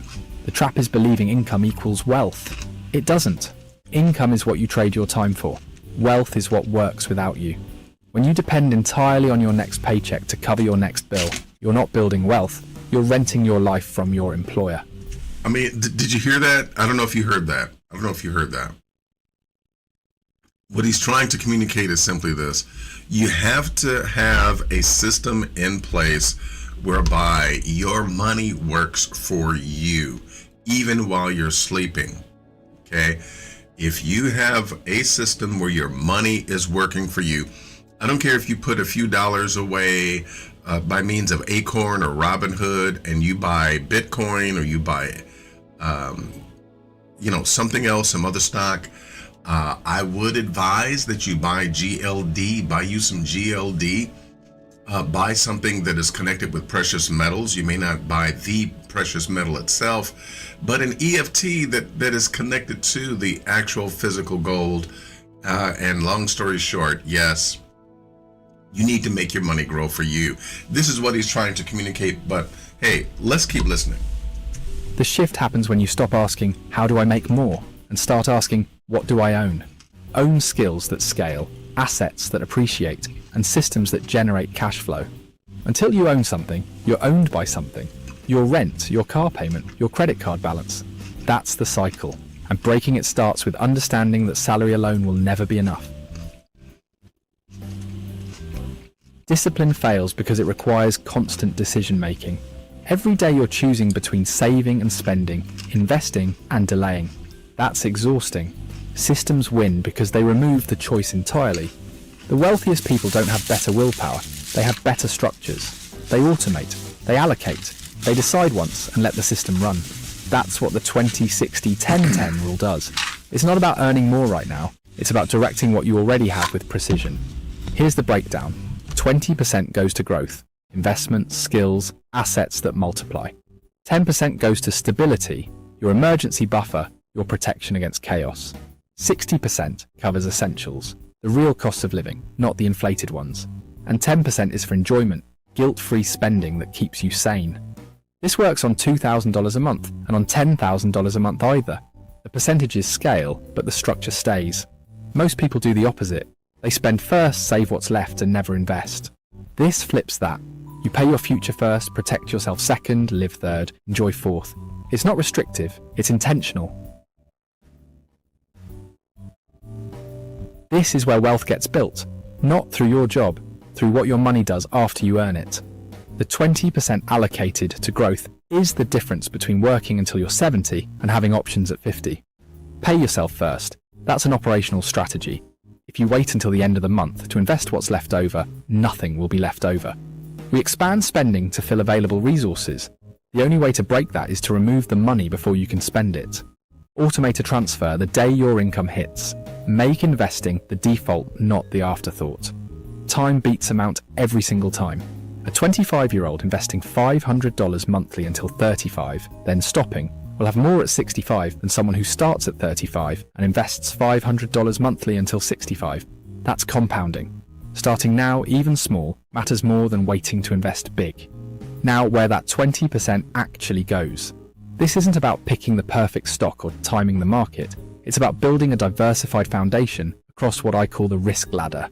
Starting safe, adding exposure as you grow. Start with high-yield savings accounts and government bonds. Boring, but they protect capital while earning more than traditional savings. Low risk, low return, high liquidity. When you're beginning, preservation matters as much as growth. Next, broad market exposure through index funds and ETFs. This is where most people should park the majority of their growth allocation. You're buying the entire market, not betting on individual companies. The S&P 500 has averaged around 10% annually over the long term. You're not trying to beat the market, you're trying to match it consistently. But here's where it gets interesting. The highest ROI investment isn't financial, it's yourself. High income skills are the fastest wealth accelerator available. Learn copywriting, sales, coding, video editing, digital marketing. A $2,000 course that increases your earning potential by $20,000 annually is a 10 times return in year one. No stock does that reliably. Then there's real estate exposure through real estate investment trusts. You own property portfolios with the price of a single share. You get dividends from rent and potential appreciation without being a landlord. It's passive, liquid, and diversified. Stocks come next, but not day trading or chasing meme stocks. You're buying ownership in companies you understand and believe will exist in 20 years. Think boring. Utilities, consumer staples, healthcare. Diversify across sectors, hold through downturns. Wealth is built by time in the market, not timing it. For those with higher risk tolerance and a solid financial base, online businesses and scalable income streams offer asymmetric upside. A digital product, a service business, content creation, income not tied to your hours. But build your foundation first. Finally, alternative assets, Bitcoin, gold, collectibles, high volatility, high knowledge requirement. Don't invest in what you don't understand. If you can't explain why an asset has value, you're speculating, not investing. Before we go further, if you are enjoying this video so far, consider giving it a like. It really... Well, with that in mind, I just simply want to say, brothers and sisters, do think out the box. Do something different that you haven't done before so that you can experience some things that you haven't before. Some positive things, some good things. In fact, our brother Adrian, I don't know if you can call in. I don't know if you have some good advice that our family may need. I know that the price of Bitcoin, silver, and gold has been wavering. I don't know if you could give us a little bit of advice. I know that his email address is often put in the chat room for those that have questions. He is our Minister of Economics, and he is knowledgeable as well as successful, and we appreciate our brother. I don't know if you're able to call in.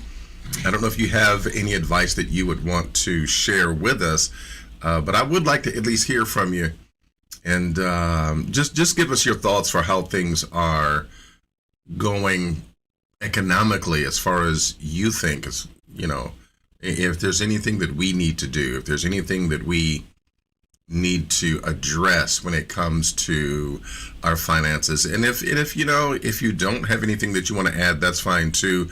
I just want to give you that opportunity. Okay, I want to give you that opportunity. Oh, my brother said that he tried calling. Let's see here. Let me take a look here and see what's going on. Okay. All right. I am making sure that everything is workable. Okay. Please try to call in again. And I will. Let's see here. I think we are good to go.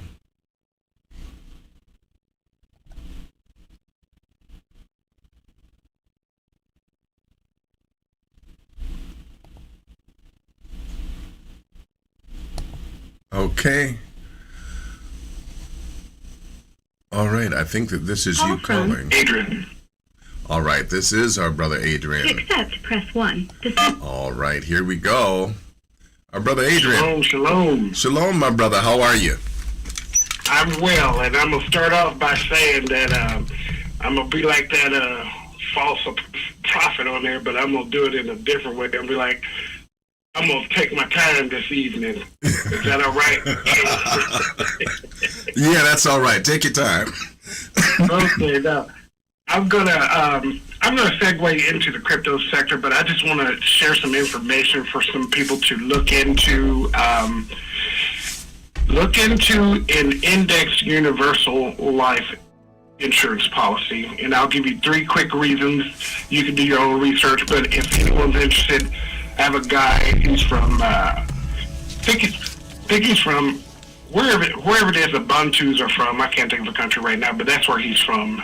But anyway, he works with me at the school, but he does this policy. He does policies and insurance sales. But 3 reasons to consider: it gives the loved ones money when you pass away. It gives them real money. And I don't mean pennies, but your money is going to grow with protection, and also you can access the money while you're still here. You can borrow against the policy. They're still going to get the allotted amount that you're investing for, but it just takes away the portion. Yes. So we can get into that at a later time. I do have someone who can join us and give us information, maybe on a Wednesday if you're up to that, or something you want to consider. Yeah, I'm open. Yes. And that's an investment. That's not just insurance. That's a work better than banks. Much better than banks, but we'll get into that at another time, but just let me know when. Now, here's what I will say about the crypto sector. And so something you need to know, Bitcoin going down, it doesn't automatically mean that Bitcoin is dead. It doesn't mean that Bitcoin failed, or it doesn't mean that you made a mistake in your investment. What it usually means is that the market is just emotional. You know, you've got traders that are shaking people out. There's market manipulation, just like with stocks and all of the other ways of investing. There's always a manipulation. But what you should keep in mind is that big price drops are normal for BTC, Bitcoin. In the past, it dropped 50% or more several times and later recovered to new highs. Yes. So this is normal. This is normal Bitcoin behavior. You know, I've been seeing this since like 2020, since 2020. So this is like my 6th year into crypto. So I do want to say this: you need to consider that bad news spreads fear, and this can push the price down like quickly. So the bad news doesn't change the facts. One thing is there's scarcity. Bitcoin, you know, there'll never be any more than 21 million Bitcoin. We're already over 18 million. There's only 3 left. The networks run consistently 24/7. And then the biggest thing to consider is that countries, governments, major universities, major conglomerates, and banks, they're continuing to buy and hold BTC. They're holding Bitcoin. So you need to ask yourself why. They know something that you don't know, but you don't have to be in the dark. You know, educate yourself. I'm here for you. I've got my email address, and if Bergen will put my email address up, email me with questions. I can call you. We'll go through that. I do want to say this. Most people buy when everybody's excited. You've got the euphoria stage. And then they'll sell when everyone is scared. But, you know, that's backwards. It is. It is. I'm telling yes, it is. I'm telling you, when you buy Bitcoin, don't ever sell it. Do not sell your Bitcoin. They're not doing it, neither should you. And so I'm going to make a segue from Bitcoin, and I'm going to talk about 3 projects. I'm going to give you 5. I'm going to give you 5 little projects to consider and research. And if Bergen, if you would put those projects up, I'm going to just tell you what they are. These are my free picks for the people who got it. 1, get Bitcoin. 2 is Ethereum. 3 is XRP. And 2 I strongly consider is ZBCN, that's the bank network. And lastly, Stacy AI. I'm talking about Stacy AI simply because my son is on the board. He's a board member, and he usually keeps me updated with projects and different type of companies that are coming on board, etc. So cough, cough, hint, hint, wink, wink. Stacy AI is one that you should really consider. So all 5 of those are free picks. Get these, do your research. If you got questions, I will help you to no end. And I've helped a few of our people. Brother Bergen, he's one. Sister Hadassah, Miss H, she's another one. Great. Then, of course, our sister, Queen Christine Cronin. So it's that simple that if you want to learn, I'm here for you. Just access me. You have my information, and we'll go from there. But that's just a little tidbit of things I wanted to share about Okay. what's going on Okay. So in the market. Okay, so then let me just get some clarification here. So Bitcoin is BTC, XRP is exactly that, XRP. Yes. Ethereum is ETHEREUM. ETHEREUM, but the symbol is ETH. ETH. Okay, the symbol is ETH for Ethereum. You mentioned ZBCN. Yes, Right. these are, that's the one I gave you the short video on one time. Yeah. Yes. Okay, so ZBCN, And that's that symbol. And Stacy AI, STACEY. No, STAICY. They put a kick in there on AI because it's an AI project, STAICY, Stacy. Okay. STAICY. Yes. And so that's an AI project. They deal with sports. Now, I know some people are opposed to it. I'm not. Some people are opposed to gambling. I'm not. I'm just not one of those. Sorry. But it's using AI, and they help to predict, like, winnings and different type of prizes, everything. Yeah. I've seen some of the information, what it does, and I'm not in it to do the gambling. I'm in it to invest in the project itself because they are linking up with some of the major sports gambling networks across the country, and it's huge. So, Wow. Hey, so be it, But Okay. I'm not telling anybody what to do. If you want to make some money, these are some projects that you should really consider. First of all, the first three, Bitcoin, XRP, Yes. and Ethereum. Yes. The fourth one's the back is another one, and Stacy, because I have someone who's on the inside. So Okay. Okay. Well, thank you for that, my brother. I do appreciate the Absolutely. tip. Definitely. absolutely. All right. Well, bless you, my brother. All right. Shalom. You as well. Shalom. I will say this: we had a sister visiting us in the chat room, and she said, "Well, we don't gamble. We're not supposed to gamble." And I wanted to ask her, how was that possible when in your New Testament, your Christian New Testament, you have the apostles drawing lots to determine who's going to take Judas's place? How can you even consider that when it reads in the Tanakh, specifically in the Ketuvim, that basically it's Yah who decides the fate when individuals do things like ask questions and draw straws. I mean, also you have the Urim and the Thummim, which were the two smooth stones that the priest held in his jacket. They were yes and they were no, which is kind of like what they do in Ifa with the coconut shells. They answer yes or no. So, I mean, how can you say that? So, once again, we've got to rid ourselves of these Christian doctrines. Now, granted, if you just have a problem, a gambling problem with anything else, yeah, then you need some extra attention. You need not do that. But for the most part, the Most High determines the outcomes, and it is not up to us to decide, hey, we're not supposed to give the Most High an opportunity to speak into our lives. No, that's not the case. So basically, we don't have an issue with chance or with anything of that matter, because it's just an avenue for the Most High to work out His will. Now, do we say, hey, if you got a gambling problem, go ahead and gamble anyway? No, we don't. That's an area that you need more attention in if you know that you have a gambling problem. So anyway, let that rest right where that is, and let's move forward into our next segment. Be right back.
course Jesus existed, historians agree.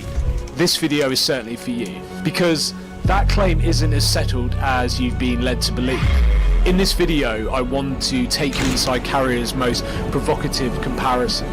We'll see why he says we have better historical proof for people like Spartacus, Socrates, and even a Jewish high priest named Caiaphas than we do for Jesus, and how historians normally decide these questions. And when push comes to shove, is this actually about Jesus at all? Or is it more about a body buried in Jerusalem?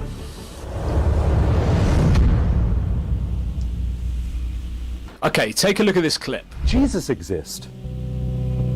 Despite recent declines in the belief that Jesus was a real historical person, according to a 2022 report entitled Talking Jesus, there is no serious historian who denies his existence.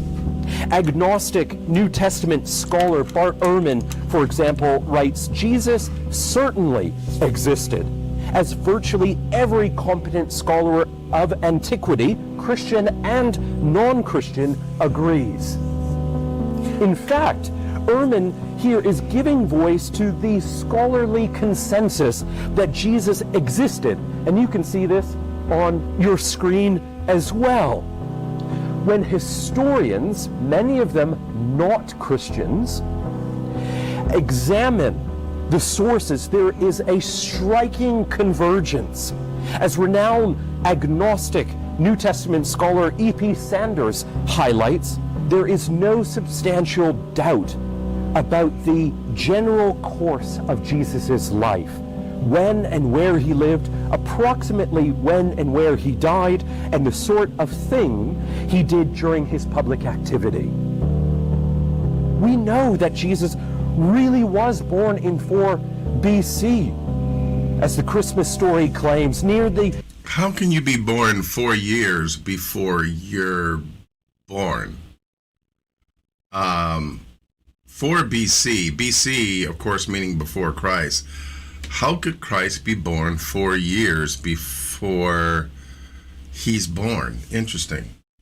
Death of Herod the Great, and in the region that the Gospels describe. And Sanders, alongside scores of other scholars, are confident that we could actually know a great deal more about the historical Jesus, as you can see on this slide. Now, to be clear, the historical method cannot prove the miraculous. That is outside its scope and power as a methodology. But remember, if God exists, then the miraculous is at least possible. And if, in addition, we have historically reliable testimony, which, in the case of Jesus, we do, then the Christmas story becomes all the more plausible. What did you think of that? You convinced? In Dr. Carrier's recent book, The Obsolete Paradigm of the Historical Jesus, Carrier draws interesting contrasts between Jesus and other individuals who have lived around the same time as he did during the era of the late Roman Republic and the Roman Empire. One such person is the slave gladiator and rebel leader, Spartacus. He was said to be a Thracian from around modern-day Bulgaria, who led a slave revolt in southern Italy between 73 BCE and 71 BCE. This conflict, known as the Third Servile War, was an extremely dangerous moment in the history of the Roman Republic, one of which the city of Rome was briefly under threat of being attacked by a large slave army. What Carrier notes is that there is a genuinely striking amount of contemporary or near-contemporary accounts which attest to the life of Spartacus. For instance, the Roman historian Sallust, who was a child when the Third Servile War took place, refers to it, as does another contemporary, the Roman politician and philosopher Cicero.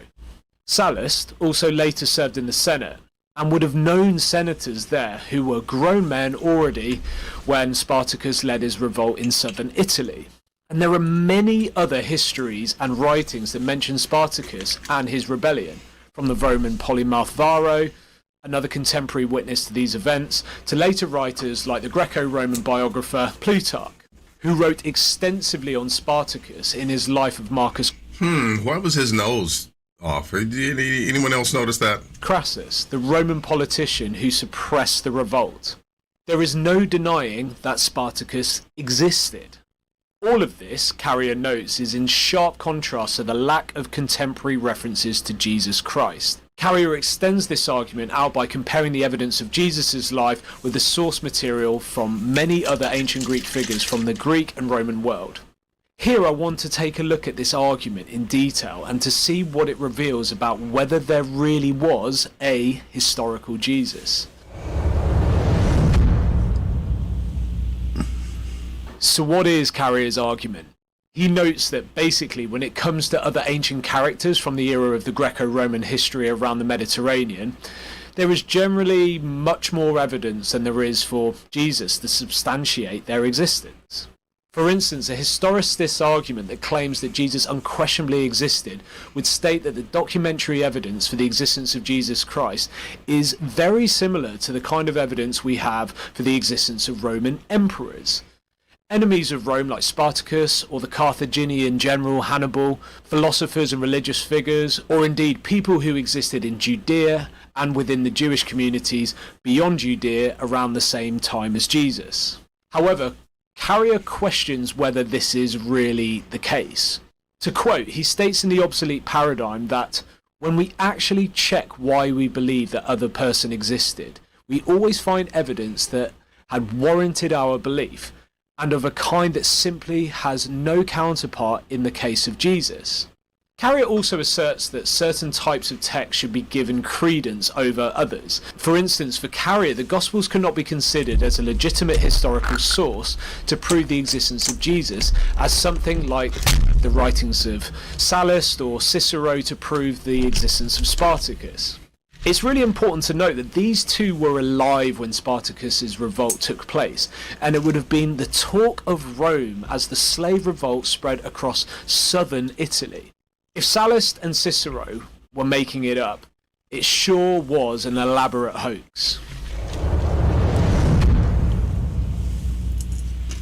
So, having established some of the key components of Carrier's arguments in his regard, let's look at some of the ancient historical figures he looks at to see what the credibility of these assertions are.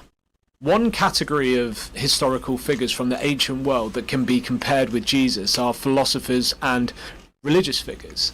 For instance, Carrier takes the example of the 5th century BCE Athenian philosopher Socrates. He notes that there is much more substantial evidence for the life of Socrates than there is for Jesus. The clearest examples are the many dialogues of Socrates' leading pupil, Plato. Socrates features as a character in many of Plato's dialogues.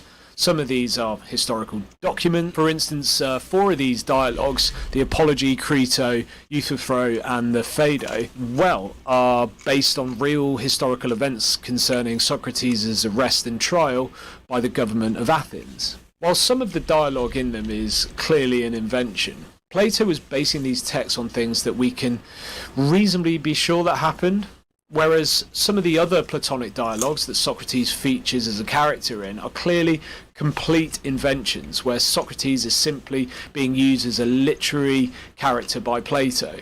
This aside, Socrates' existence is attested to by many other contemporary writers.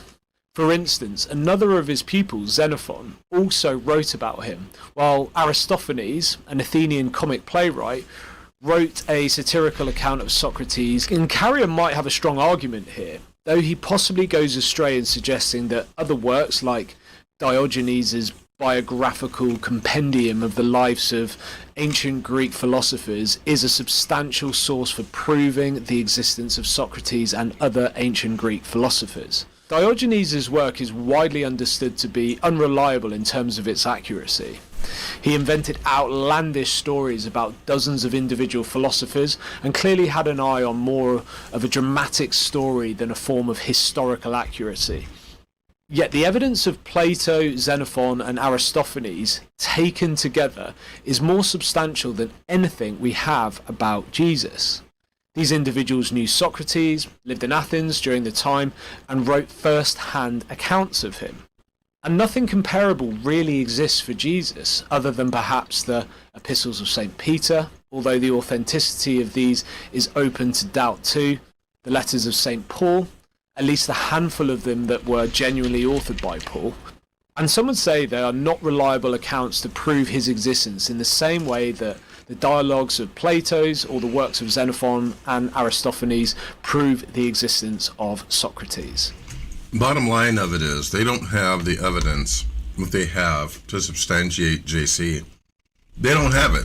They don't have it. They have more for Socrates, they have more for other individuals, but they don't have it. Now, here's my question, and to me it's not even controversial, but here's my question.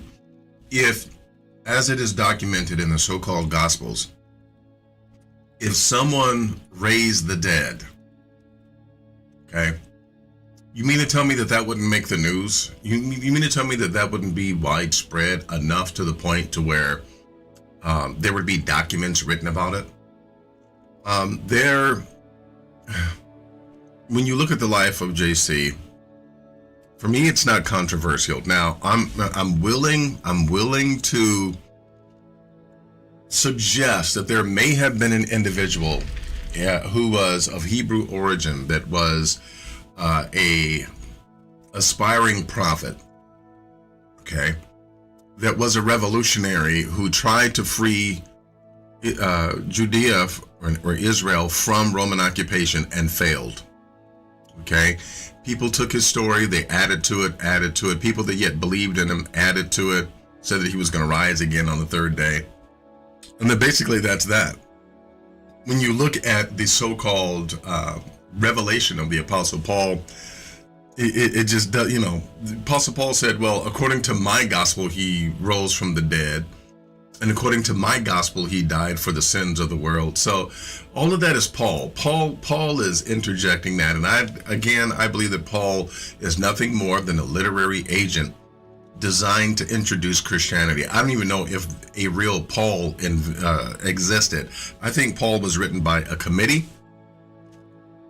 I think that that's why you have so many contradictions in what Paul is saying, a switch in theology, a switch in the soterial equation. In other words, a switch in the prescription for salvation. You have a switch in that, but hey, I really do believe that Paul is nothing more than an invented literary character that a committee or a group of rich elites came up with. Well, let's go to the next segment.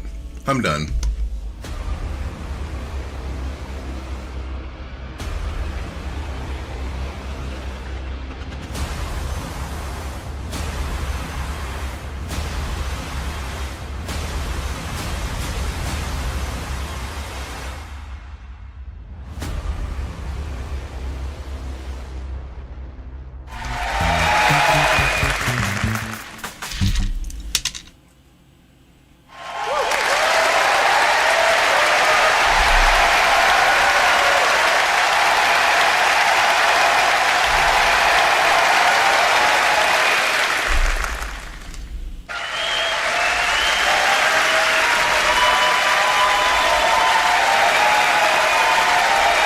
It's time for How Hebrew Are You?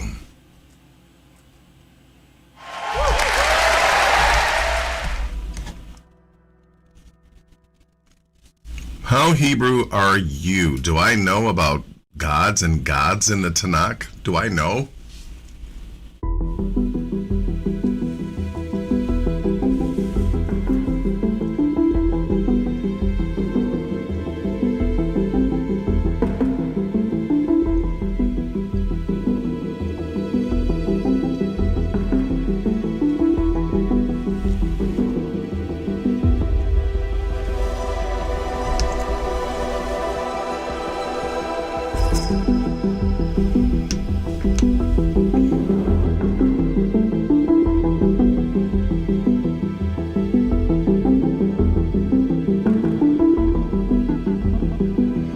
Apologize. There's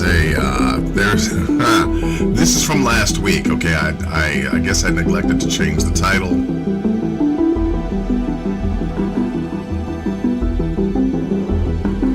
this particular How Hebrew Are You deals with money. So let's go ahead and ask questions about money. Question number 1. How Hebrew are you? Which Torah law forbids charging interest, neshech, to your poor brother, framing lending as an act of covenant care? Which Torah law forbids charging interest, which is called neshech, to your poor brother, framing lending as an act of covenant care? Is it A, Leviticus 25, verses 35 through 37? Or is it Deuteronomy 24, verses 10 and 11? Or is it C, for Proverbs 22 and 7? Or is it Psalms 24 and 1? Which one is it? Michael Charles Marsh weighs in with an A. He's the first to weigh in. Mr. Weeze also weighs in with an A.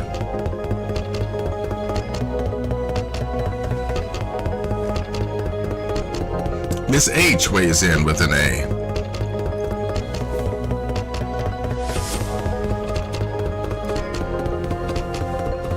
Our elder Christine Croning weighs in with an A. Raymond Radcliffe weighs in with the A. Peace and blessings to you, Raymond. Josh Cooper weighs in with an A. My brother Ben Naftali weighs in with an A.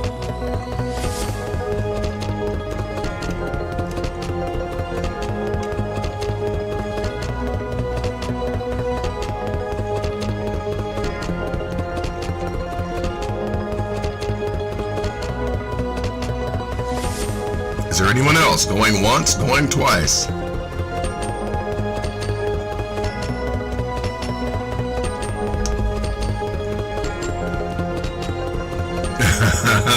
My sister says, can I cheat?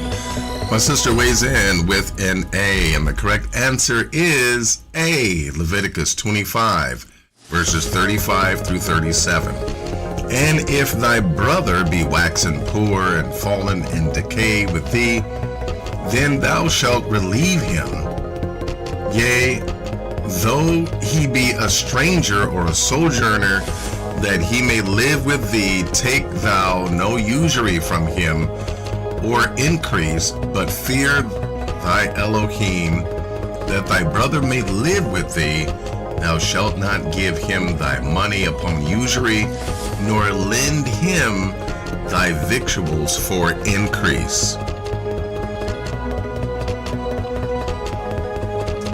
Congratulations to everyone that did get a correct answer. Question number 2. Question number 2 is, which command requires leaving part of your harvest for the poor and for the stranger, an economic safety net that is built into the land itself? Is the correct response A, Deuteronomy 6, 4 through 9, or B, Leviticus 19, 9 through 10, or C, Exodus 12, 1 through 14, or 2 Samuel 7, 12 through 16? Which one is it?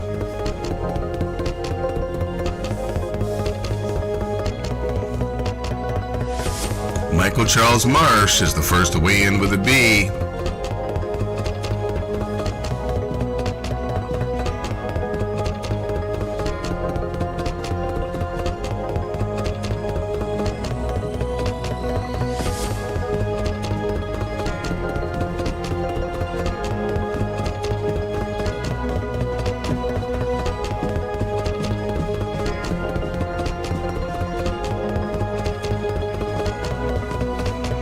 Josh Cooper weighs in with a B. Ms. H weighs in with a B.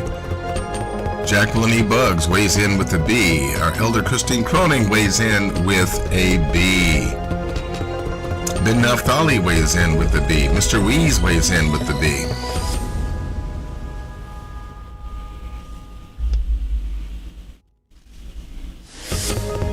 And the answer is, the answer is definitely B. Leviticus 19, 9 through 10. It reads, and when ye reap the harvest of your land, Thou shalt not wholly reap the corners of thy field, neither shalt thou gather the gleanings of thy harvest, and thou shalt not glean thy vineyards, neither shalt thou gather every grape of thy vineyard. Thou shalt leave them for the poor and stranger. I am Yah, your Elohim. Congratulations to those that did get correct answers. Question number 3. Which passage established the sabbatical year release? Shemitah, requiring creditors to release debts on schedule. Which passage establishes the sabbatical year of release, which is Shemitah, requiring creditors to release debts on schedule? Is it Exodus 20, verses 8 through 11? Or is it Deuteronomy 15, 1 through 2? Or Numbers 6, 1 through 8? Or Ezekiel 37, 1 through 14?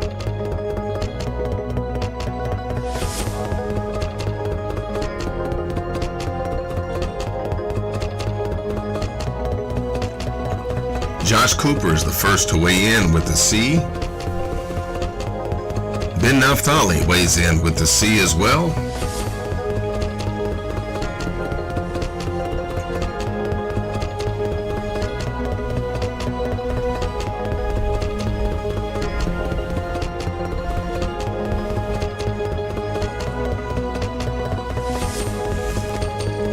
Ben Naphtali weighs in with the C. Christine Croning with the C. Michael Charles Marsh weighs in with the C. Miss H also weighs in with a C.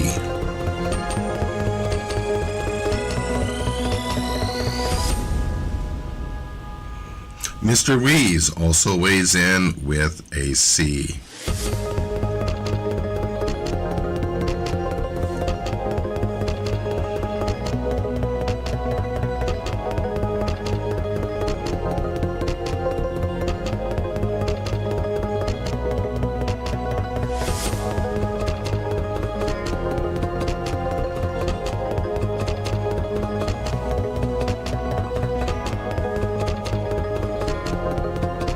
Adrian weighs in with a B.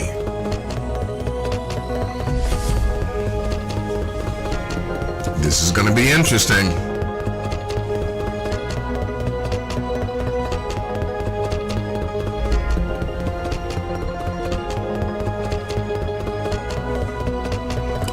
Going once, going twice.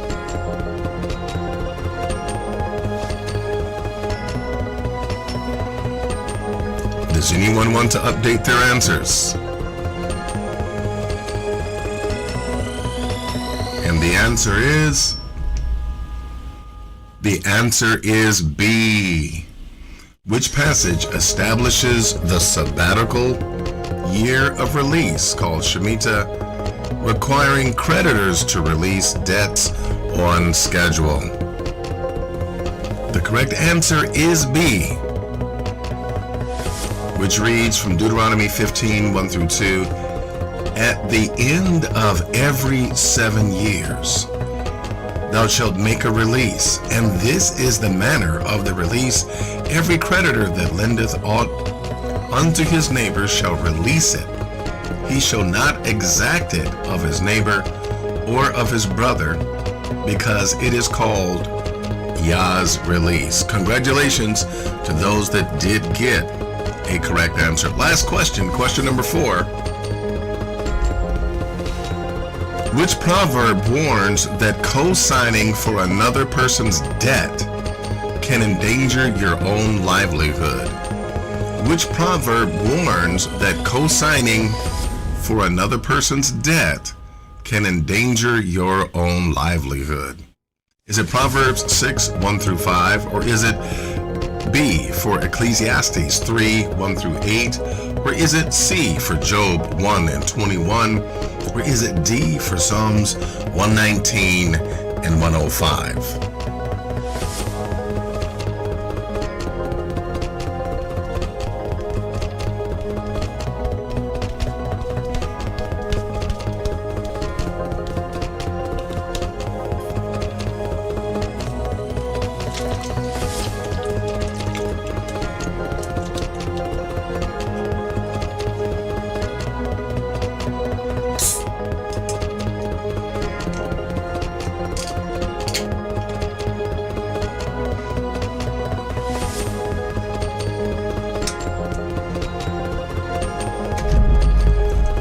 Waiting for answers for question number 4. Christine Croning is first to weigh in with the B.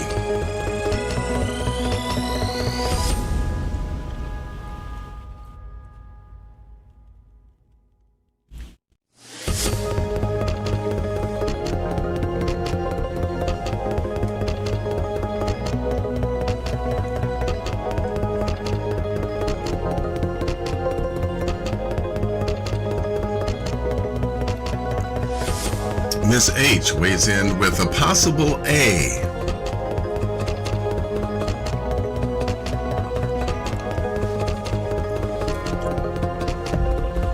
Well, let me help you out, brothers and sisters. You know that it's not going to be C. You know that it's not going to be D.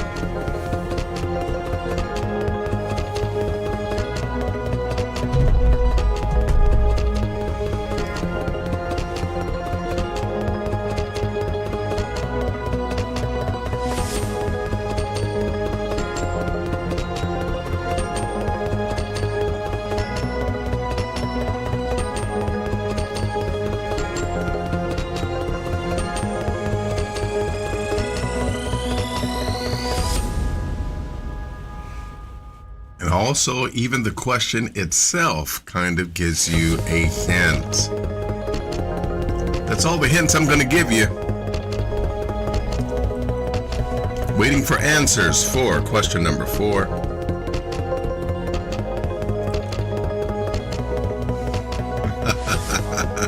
My sister says, be that as it may. Okay, my sister says B.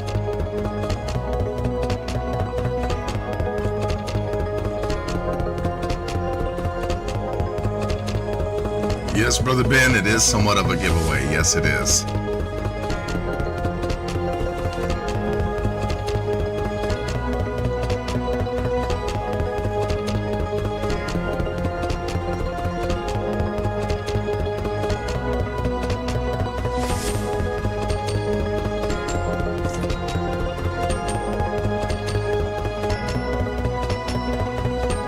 Okay, well, I think everyone knows, right?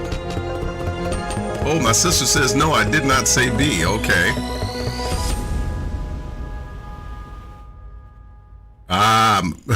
Miss H said, I thought you were trying to trick us. My sister said, I thought you were trying to trick us by putting proverb in the question. Would I do that?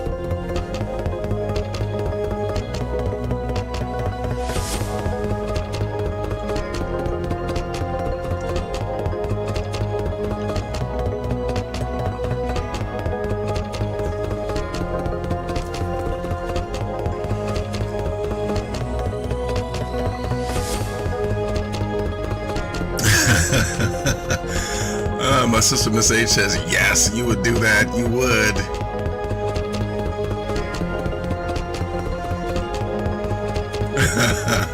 You guys are funny. All right, A. Answer to number 4 is, yeah, you guessed it. You're right. Proverbs chapter 6, verses 1 through 5, which reads, my son, if thou be surety for thy friend, or a cosigner for thy friend, if thou hast stricken thy hand with the stranger, thou art snared with the words of thy mouth, thou art taken with the words of thy mouth. Do this now, my son, and deliver thyself. When thou art come into the hand of thy friend, go humbly thyself, and make sure thy friend. Give no sleep to thine eyes, nor slumber to thine eyelids. Deliver thyself as a roe from the hunter, from the hand of the hunter, and as a bird from the hand of the fowler.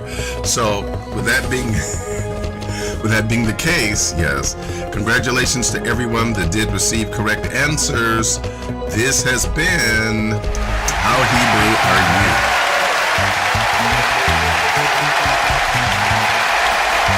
It's time. How Hebrew are you? It's your chance to show how much you love. Have fun learning and watch Shabbat Morning Coffee. I'm Melky Uriel. Let's get started.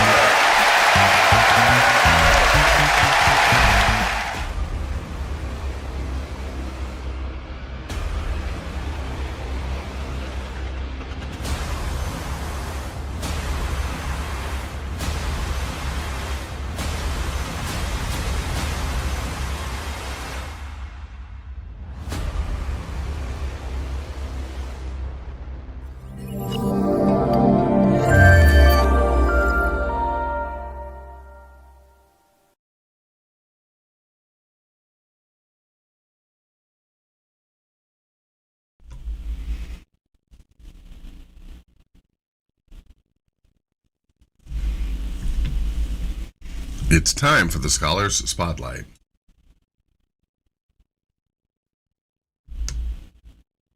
Historical facts about Jesus. All right, let's see it. Here's a few mind-blowing historical facts about Jesus. All right, let's see it.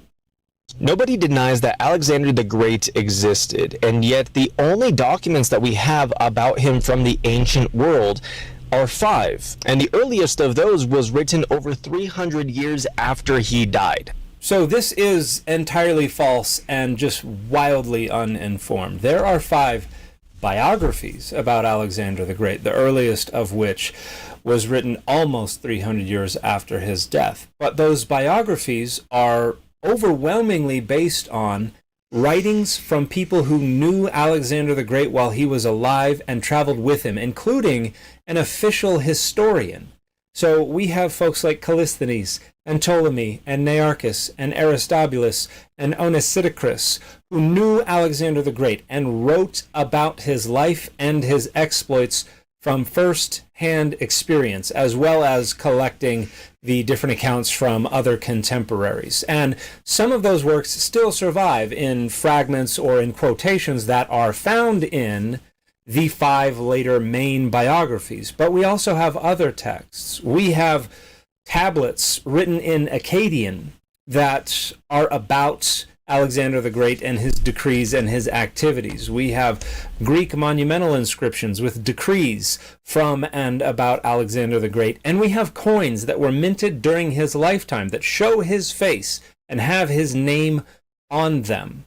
We have many such coins, and they continued to be minted for a decade after his death. We have archaeological remains from the battlefields that are discussed by his historian, by others, by his biographers. We can correlate a lot of different types of sources to reconstruct with a high degree of confidence an awful lot of the details of Alexander the Great's life and exploits. The notion that there are just 5 total documents about Alexander the Great that witness to his life is just laughably misinformed.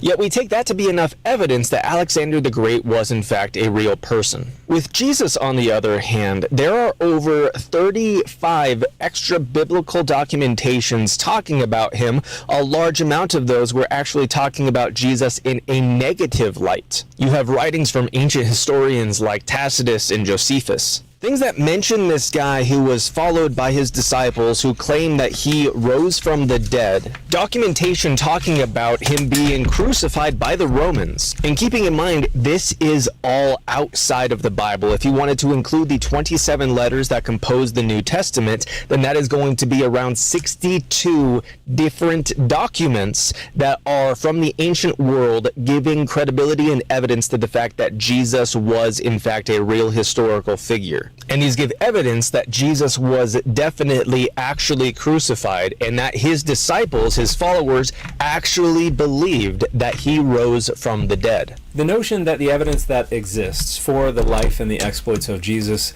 of Nazareth does anything other than timidly pale in comparison to the evidence that exists for the life and exploits of Alexander the Great is just bafflingly uninformed. There exist no first-hand accounts of the life and exploits of Jesus of Nazareth. There exist no accounts that we can confidently zilch, none say are based on any first-hand accounts of the life and exploits of Jesus of Nazareth. Even if we accept as genuine all 35 of these extra biblical documents, 33 of which are not named, the very earliest of them comes from 60 plus years after the death of Jesus, and again, is not a first-hand account or even based on a first-hand account. The 3 parts of Jesus' life that are mentioned as being discussed in these documents are the fact that he existed, the fact that he was crucified by the Romans, and the fact that his followers claimed that he came back to life. Again, we don't have any data that can allow us to confidently conclude that any of that is based on actual first-hand accounts. So when we compare the kinds of sources that we have to reconstruct the life and the exploits of Alexander the Great and Jesus of Nazareth, the evidence for Alexander the Great absolutely overwhelmingly eclipses the evidence for Jesus of Nazareth. Now, aside from John, all of his disciples were martyred, which means that they were killed for their faith. And to be more specific, they were killed specifically because they refused to recant the claim that Jesus came back from the dead. Or at least that's what tradition tells us, because we have no first-hand accounts of their deaths or the rest of their lives after what we have in the New Testament. It's all fiction. We don't have any accounts that we can confidently conclude were based on first-hand accounts either. So while we were taking care to examine and interrogate the quality of the sources and the types of sources that we have for reconstructing the life and exploits of Alexander the Great, and to a far lesser degree the life and exploits of Jesus of Nazareth, when it comes to what happened to his disciples, we're just blithely accepting tradition without asking at all where that tradition comes from. But guess what? That has to be based on historical sources as well. What historical sources can you name for all of the different disciples that are mentioned in the New Testament? None. All you can name is later church tradition. These people who lived with him for 3.5 years, every single day, watched him die and watched him come back to life 3 days later. So the argument continues to devolve as we continue to assert dogmatic claims without argument that are based on presuppositions of univocality, of inspiration, of inerrancy, of historicity. Only now we're asserting specific reconstructions of the length of Jesus's ministry. And we have long ago abandoned the notion that we are actually concerned for interrogating the number and the nature and the quality of the sources of these historical reconstructions. That was just a performance for the introduction to the video. Now we're just asserting as evidence dogmas without argument and without evidence, because the audience for this video is a group of people who already agree with this content creator. And all this content creator is doing is performing a grasp of the data and the methods and the theories and the scholarship to make that audience that already agrees feel like this is someone who can be trusted. And when they assert with confidence that we can know that these things happened, the people who already agree are made to feel comforted. That, hey, this person who knows what they're talking about speaks with such conviction, and so I can be confident that they're right, and therefore the dogmas that we share are right and are defensible, and they're not. This content creator doesn't begin to have the first clue what they're talking about when it comes to historiography, when it comes to the type and the quality and the number of the sources that we have and that we use to reconstruct the life and the exploits of folks like Alexander the Great and Jesus of Nazareth and Jesus's disciples, and the texts of the New Testament and their change and transmission through time. He doesn't really have a grasp of much of that at all. He's just performing confidence and competence for an audience that already agrees and just needs to be made to feel validated in that agreement.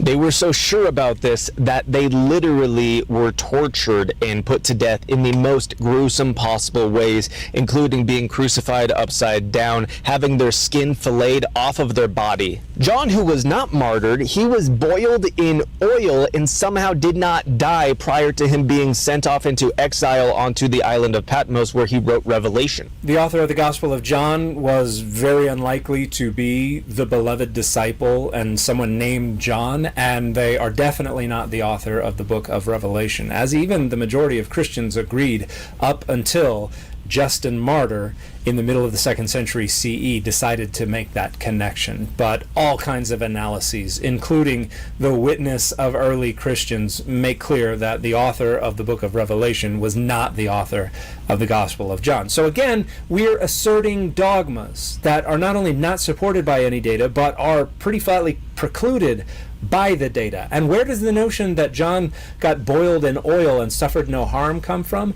That comes from Tertullian, who just asserts it around 200 CE, has absolutely no first-hand account. No proof, nothing but tradition to offer. His claim is not based on any first-hand accounts. It's just something that he asserts. So Obviously, this content creator is not going to interrogate the nature or the quality or the number of the sources for that particular claim, because we've already gotten past the need to perform concern for historical integrity. Now it's off to the races of just asserting a bunch of dogmas that we know the audience will already agree with, and so we don't even have to care about whether or not any of it is historically defensible. And it's not.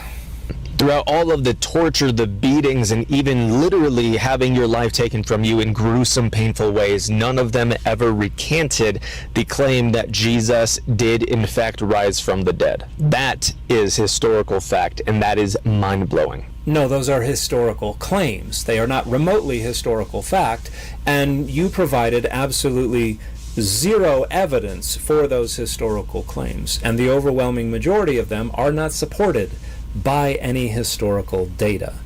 Again, what we can retreat to as most historically defensible when it comes to the life and exploits of Jesus of Nazareth is that he most likely existed. He was most likely a Jewish itinerant apocalyptic preacher who was most likely crucified by Rome, probably for starting a riot in the temple around Passover, and then his followers began to claim that he came back to life shortly thereafter. That's about the best we can reconstruct regarding the life and exploits of Jesus of Nazareth. That, I would say, comes the closest to being historical fact. Everything else mentioned so far in this video is just a tradition, a historical claim. So 100% undeniable facts about Jesus is that Jesus of Nazareth was a real person. He was in fact crucified by the Romans and died, and then his disciples went to their death because they claimed that Jesus came back from the dead. That's not myth, that's not fairy tale, those are undeniable historical facts. No, this is the performance of a lot more certainty than is actually merited regarding these events. These are likely historical events, but we don't really know for sure how Jesus' disciples actually died or who they were precisely. I already described what we can most likely confidently reconstruct regarding the life and exploits of Jesus. Again, anything beyond that, and particularly the claims that have been made so far in this video that are being asserted as 100% undeniable historical fact, are not that. So if you're of the mindset that the Bible isn't real and that Jesus is not God and you think that all of this is just mythology, I would challenge you to actually genuinely look into it, because you will have your mind changed by the history alone, but more than that, you will have your heart changed by the Bible alone. The Bible is the first source evidences of Jesus's life. Go read that, learn from it, trust it. So I think it would be a wonderful idea for people out there to go get better informed about these things.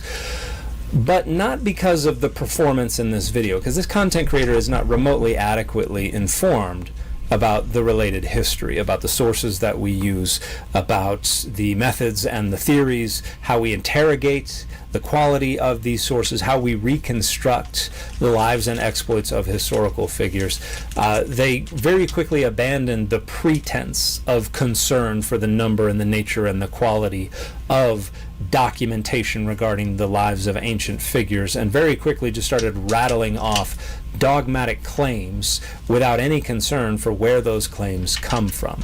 So this is another example of performing confidence and conviction and competence so that that audience that already agrees with you can be filled with confidence and conviction regarding these dogmas that you share.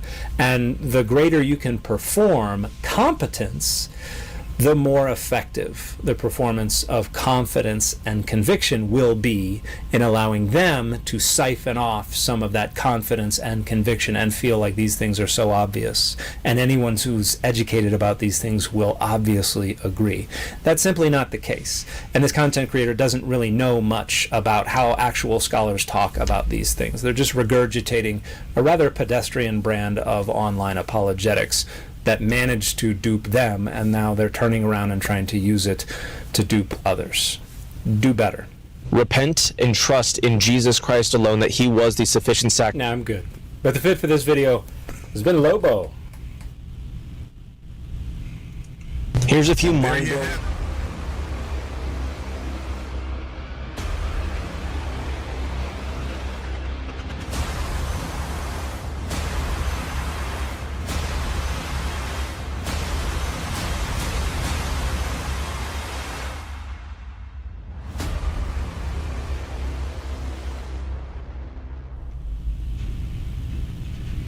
It's time for Moshe in your kitchen. We gotta go back to our brother and let him make us hungry all over again. Here we go. Sakafet YouTube, and let us make this. Oh, sorry about that. Hold on. Oh, that's right. We're going someplace else. Yeah, we've kind of yeah, we hit AB so hard, these past couple of weeks. And yeah, by the way, I'm enjoying the conversation that you guys are having in the chat room about the Arius Piso and the whole Piso Flavius connection. Interesting. So, hey, here we go for Moshe. Here we are with Moshe in your kitchen. Here we go. Sakafet YouTube, and let us make this gorgeous roast chicken.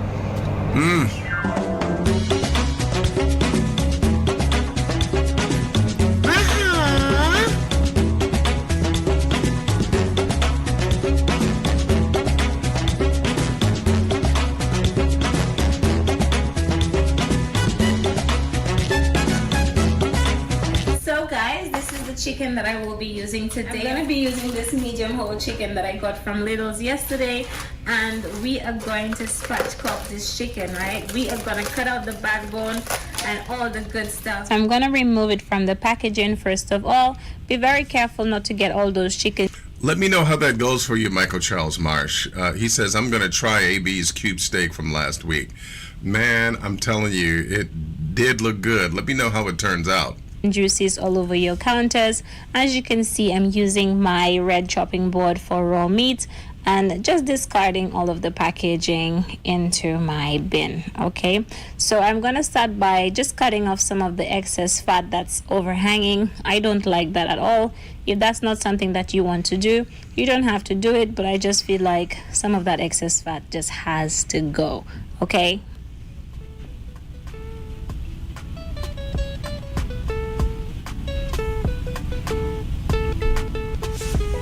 There's a lot of people that don't know how to cut up a chicken. Once I've removed all of the excess skin, I'm just gonna go ahead and flip it over. I'm gonna cut off this tip because I don't like it, and I am now going to locate the backbone. So if you look, you will find the backbone is between my fingers here. Very easy to locate, and you're gonna need some kitchen shears. Make sure these are nicely sharpened, and you want to cut on either side of the backbone. Okay, it's very easy to do, trust me. You have this done in about 30 seconds to a minute, but you need very sharp kitchen shears to pull this off, or else you'll be there all day.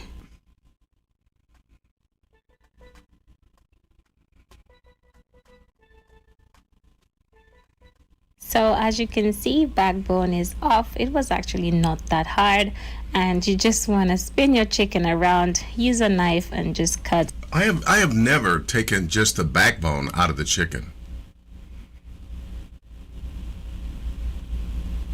And Mr. Wee says spatch cut chicken is the best way to. I'm assuming that that's the way that she's doing it. I've never done it that way. I've never done it that way, where you just take out the back and the whole. I've never done that. In between there, like so, and just pop it open, and this is it. You have a nice spatchcock chicken. You see, the chicken actually looks nice and pretty. By the way, I gotta confess, I was today years old when I knew what spatchcock was, and that this is spatchcock chicken. I think I just learned something. With the legs all crossed and stuff, you can choose to bake it with the wing out or tucked in. I prefer to tuck in the wing, that way it doesn't burn. Or for whatever reason, the way that chicken is just kind of reminds me of Steve Urkel for some reason. or get black too quickly. And this is it, my loves. Very, very easy. The prep for this is about 2 minutes. So we need to go ahead and wash this chicken, get rid of all those hairs, all that skin. It's a good rinse with lime, lemons, whatever you usually use. Sometimes I use vinegar, but guys, you need to clean it somehow. You need to do something to it. So as you can see, I'm just removing any excess little bits of fat, any excess slime, skin. Guys, this doesn't take long at all. Trust me, if this is something you're passionate about, it wouldn't take you more than 5 minutes to prep up your chicken, get rid of any impurities and all that stuff. Trust me, if it's going in your body, you need to clean it. You need to, prep it nice. Yes? Something that I'll sometimes do is like the fat from the chicken. I will actually take that and I'll render it down and get the grease from it, if you will, and actually use the grease to fry something in.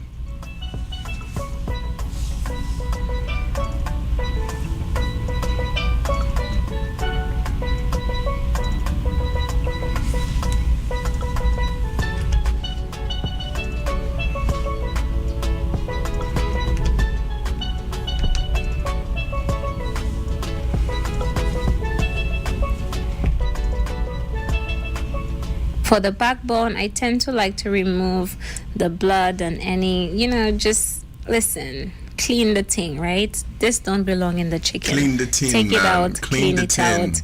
Any feathers, anything, take it out. It doesn't belong in there, okay?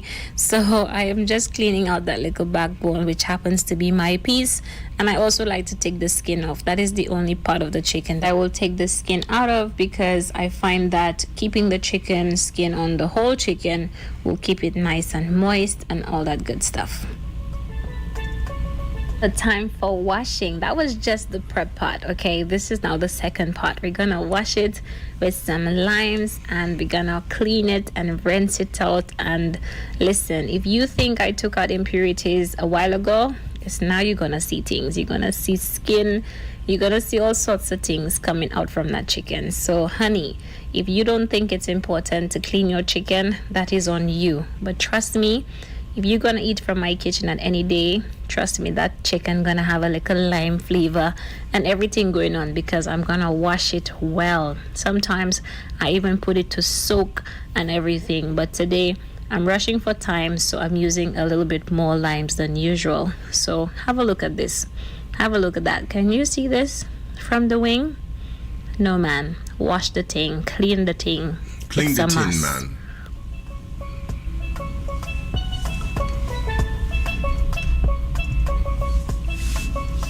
Oh, there's a question in the chat room that says, hey, do you eat the thighs? Yes, I do. And then I'm just using a fresh piece of lime to just rub it all over the chicken, because it's like the lime is acting as a scrubbing brush, the way that I'm rubbing it. I know that some camps teach that, we don't eat the thigh or you don't eat dark meat because that's where the blood is and you're not supposed to eat blood. But you need blood in all parts of the chicken or whatever it is that you're eating. And and I understand too, that's another consideration, because of Genesis 32, where Jacob halted upon his thigh. In the scriptures, it reads that they don't eat the sinew. Okay, so in other words, that cartilage part of the chicken, that hard white part, it is that they don't eat. It's not that they don't eat the chicken thigh, but they don't eat the sinew of the thigh. It just really helps to get the slime out. Trust me, that extra little step goes a really long way in the way your chicken is going to taste. The fact that it's cleaned, real good. So now I'm using a little bit of water. This is just cool water from the tap, and I'm just rinsing it out, getting rid of any skin that could have come off and just rinsing it out. Okay, now even when I'm rinsing it out, any little spots that I would have missed, I'm just gonna take it out. Look at this. Look, can you see, guys? So I'm just giving it some last minute touches, just ensuring it's all clean. And this took me about 5 minutes, so didn't take long at all. So I'd say for about the prep, and the washing was about 10 minutes in total. I'm really not gonna tell you how to run your kitchen, how to cook your food, nothing like that. I'm just sharing what I like to do, what has been working for me for a really long time. And yeah, so this is it. My chicken is nicely cleaned, nicely washed. Look at that. See, guys? Gross. See, look at that. Gross. So I'm going to get rid of that. And now I'm just going to put a little bit of fairy liquid into the sink because we need to clean it straight away. I don't leave this at all. I would clean it the same. I would clean my sink the same way, but I'd add a little bleach since you had that, that raw chicken juice up in there. I would definitely use some bleach. Use a fresh sponge and just clean this off, wash it off well. Make sure to wash the sink, any area that I touched. Although I try my best not to splash water everywhere. And after I finish washing it down, I still go in with some Dettol disinfectant and still spray it down. Leave it for about 2-3 minutes before wiping it down and rinsing it again. So that is very necessary, okay? Very necessary. So guys, once my chicken was nicely washed, this is how it's looking. I've got quite a few seasonings that I will be using today. And let me just show you them one by one as I pull it out, okay? So, as you know, salt and black pepper. These are my two favorites. Also gonna be using a little fresh thyme on this roast chicken as well. And I have some garlic powder as well as some parsley. I'm using my all-purpose seasoning, of course. And we have our green seasoning, some leftover from the batch that I made this week. So I'm just going ahead and drizzle a little bit of olive oil onto the chicken as that will help to keep it nice and crispy. Then we're gonna start seasoning it up, okay? So we're gonna put our salt, and don't worry, the chicken will be seasoned all over. Guys, I've done this so many times, so don't worry at all, okay? Put your salt, put your black pepper, and we'll flip it over in a second and do both sides. Fresh thyme has to go on the top of there. We have the garlic powder. I'm actually seasoning the chicken in the tray that I will be baking it in. That means the seasoning goes to it. We also have our all-purpose seasoning. Whoop. Beautiful. Adding a little bit of parsley on there as well. Last but not least, I'm gonna add some of my green seasoning. Oh my goodness, interesting. That looks so good. So good. And now it's time to rub it in. I wish she told us what's in the green seasoning. I don't know what's in there. Whew. Look at that, guys.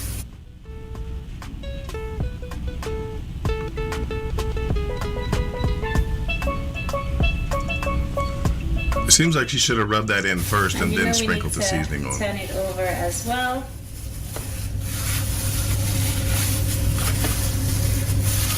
Look at that. Wow. I'm just going to put a little bit more all-purpose seasoning on the back instead of adding more salt. Okay, and I'm gonna put some thyme as well. Okay, put some thyme on there, very important. And we will put just a little bit more garlic powder. Okay, but as for salt, not necessary. Okay, beautiful. So you want to rub that in. Rub it in, guys. We also have that backbone, which happens to be my favorite part. Guys, that is my favorite part. It's interesting that you say that, my sister. Jacqueline says she sounds like she's from India. She said something that reminded me of the people of Ghana. By the way that they say, there's a way that that they say like they don't say or like they're like and she did that, and it made me think of Ghana. So she must be over here from the States. I'm sorry, she must be here in the States, and maybe she's been here a while because her English is good, but it seems like she definitely does have some African background to her. See this? Oh my goodness, and my glove is coming off. And then we're gonna flip it back, and for some reason it's like the green seasoning has vanished, but that's fine. We will put a little bit more from what we have over here on there. So just evenly distribute it. Beautiful. Guys, look at that. The parsley mixed with that green seasoning is everything. Also just going to sprinkle just a little bit more thyme on the top. Well, that sounds good, Mr. Weeze. It in. You may have to do a video. Okay. And that will give it that nice herby look when it's all cooked. Because you cannot have too much thyme on there. Nope, nope, nope. See how it looks with the little specks on there? I really like that. And we will put a little bit of parsley on there too. Now if you're feeling a little bit more extra, then just go in with a little bit of paprika, okay?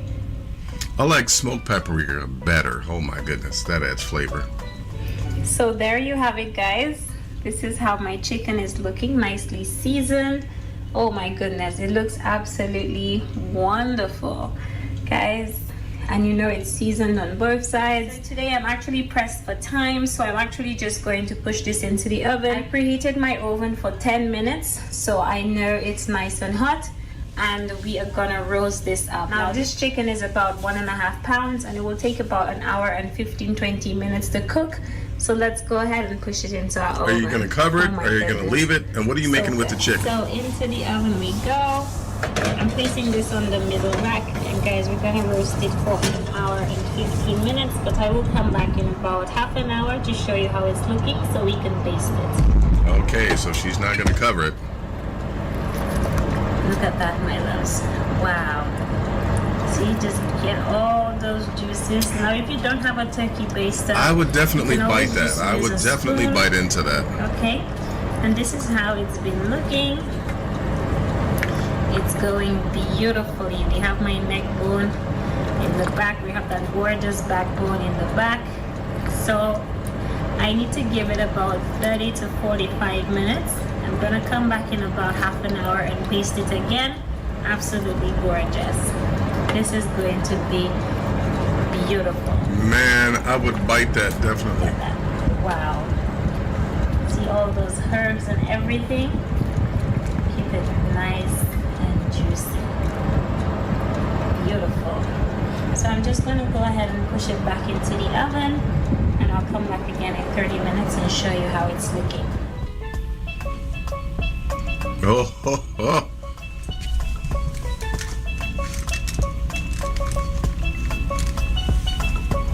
So this is it all done, my loves, all done. And the total cook time for this was an hour and 10 minutes. I basted it twice at 30 minutes and at 1 hour.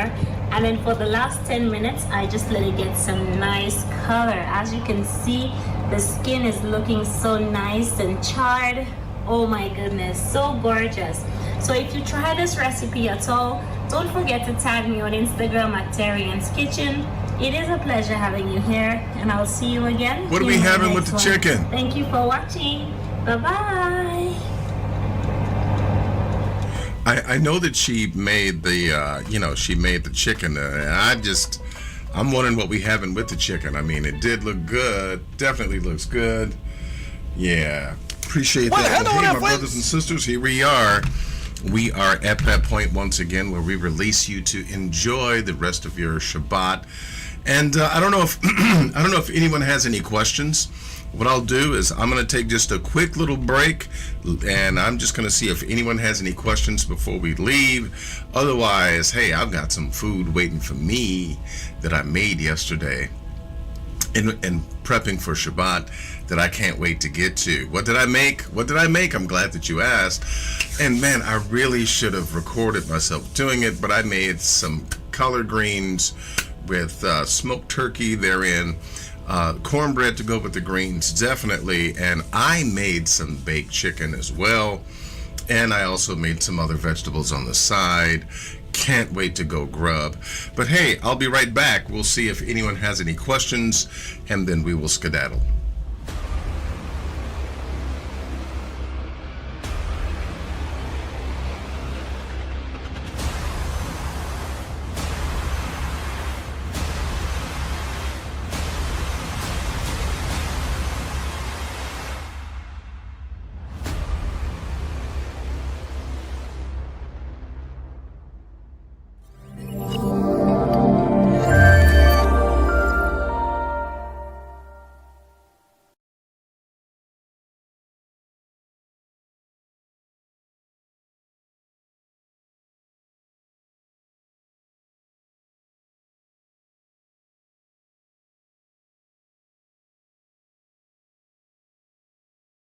Hi, I'm Melchior Uriel, and I want to come to your church or to sit down with you, Pastor, and have a build where we discuss, open up scriptures, and discuss the realities behind the Hebrew way of life and following the laws.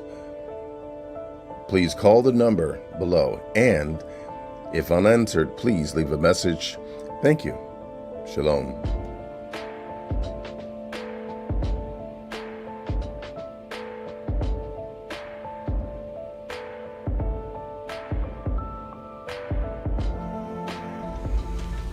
All right, we are back. We are back. Okay, so my brother Michael Charles Marsh asked a question. He says, are we able to use a microwave or air fry on Shabbat to warm up food? Yes, you are. You are allowed to. You can definitely do that. The whole, oh my goodness. Okay, let me just do this real quick, if I may. Let me do this so that I can help someone out here. I'm trying to find an example. What in the world is going on? Okay, I apologize. I apologize for that. Let me do this. Let me see if I can find this so that I can help answer this question. There was a video that I did.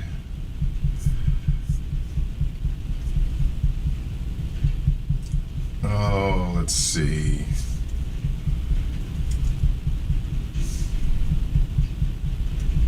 Give me a second. Give me a second. Okay.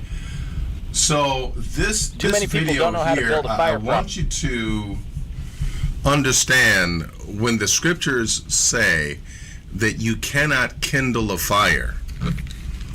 When the scriptures say that you cannot kindle a fire on Shabbat, what is it talking about? Let me hit this real quick so that you will understand when it comes to kindling a fire. Here's a quick tip for you. What are we talking about? We're talking about this process of where you actually have to, let's see if I can move this forward. Take another piece of firewood, hammer it through. But this person is getting ready to kindle a fire, and look at all the work that he has to do. I'm going to use this fire starter necklace I have.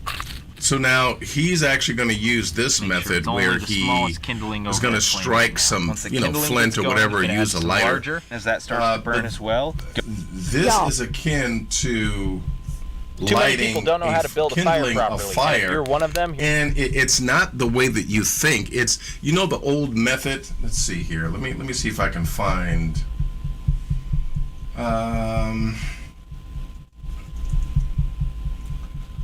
Oh, let's see here. This is what I want you to see. Today I'm going to make a fire by rubbing some sticks together. This is my bow. This is kindling a fire. And this river rock is going to be my And this is what the scripture's talking about when it says that on Shabbat they don't want you kindling a fire. This is my fire. It's not using fire, but it's going through this process because there is so much work involved in starting the fire itself. Remember, Shabbat is about not working, and this is a lot of work just to start a fire.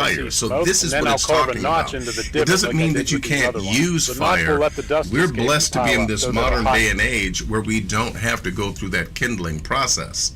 So yes, you can warm up your food using anything, including your stove, because you don't have to kindle the fire. You turn a knob and the fire comes on. There's no work involved. Remember, Shabbat is about no work. Okay? Keep that in mind. It's I was speaking with the sister, and she was questioning whether or not in the wintertime, like on Shabbat, you can't do anything that has fire. And I'm like, if it's winter where you are, you mean to tell me that the Most High wants you to freeze? And then she kind of got it. So long story short,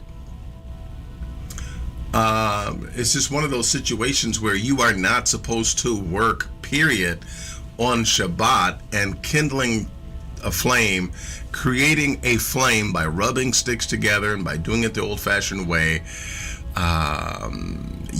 Long story short, it's a lot of work. Most High didn't want you to do that. So yes, you can definitely warm up your food.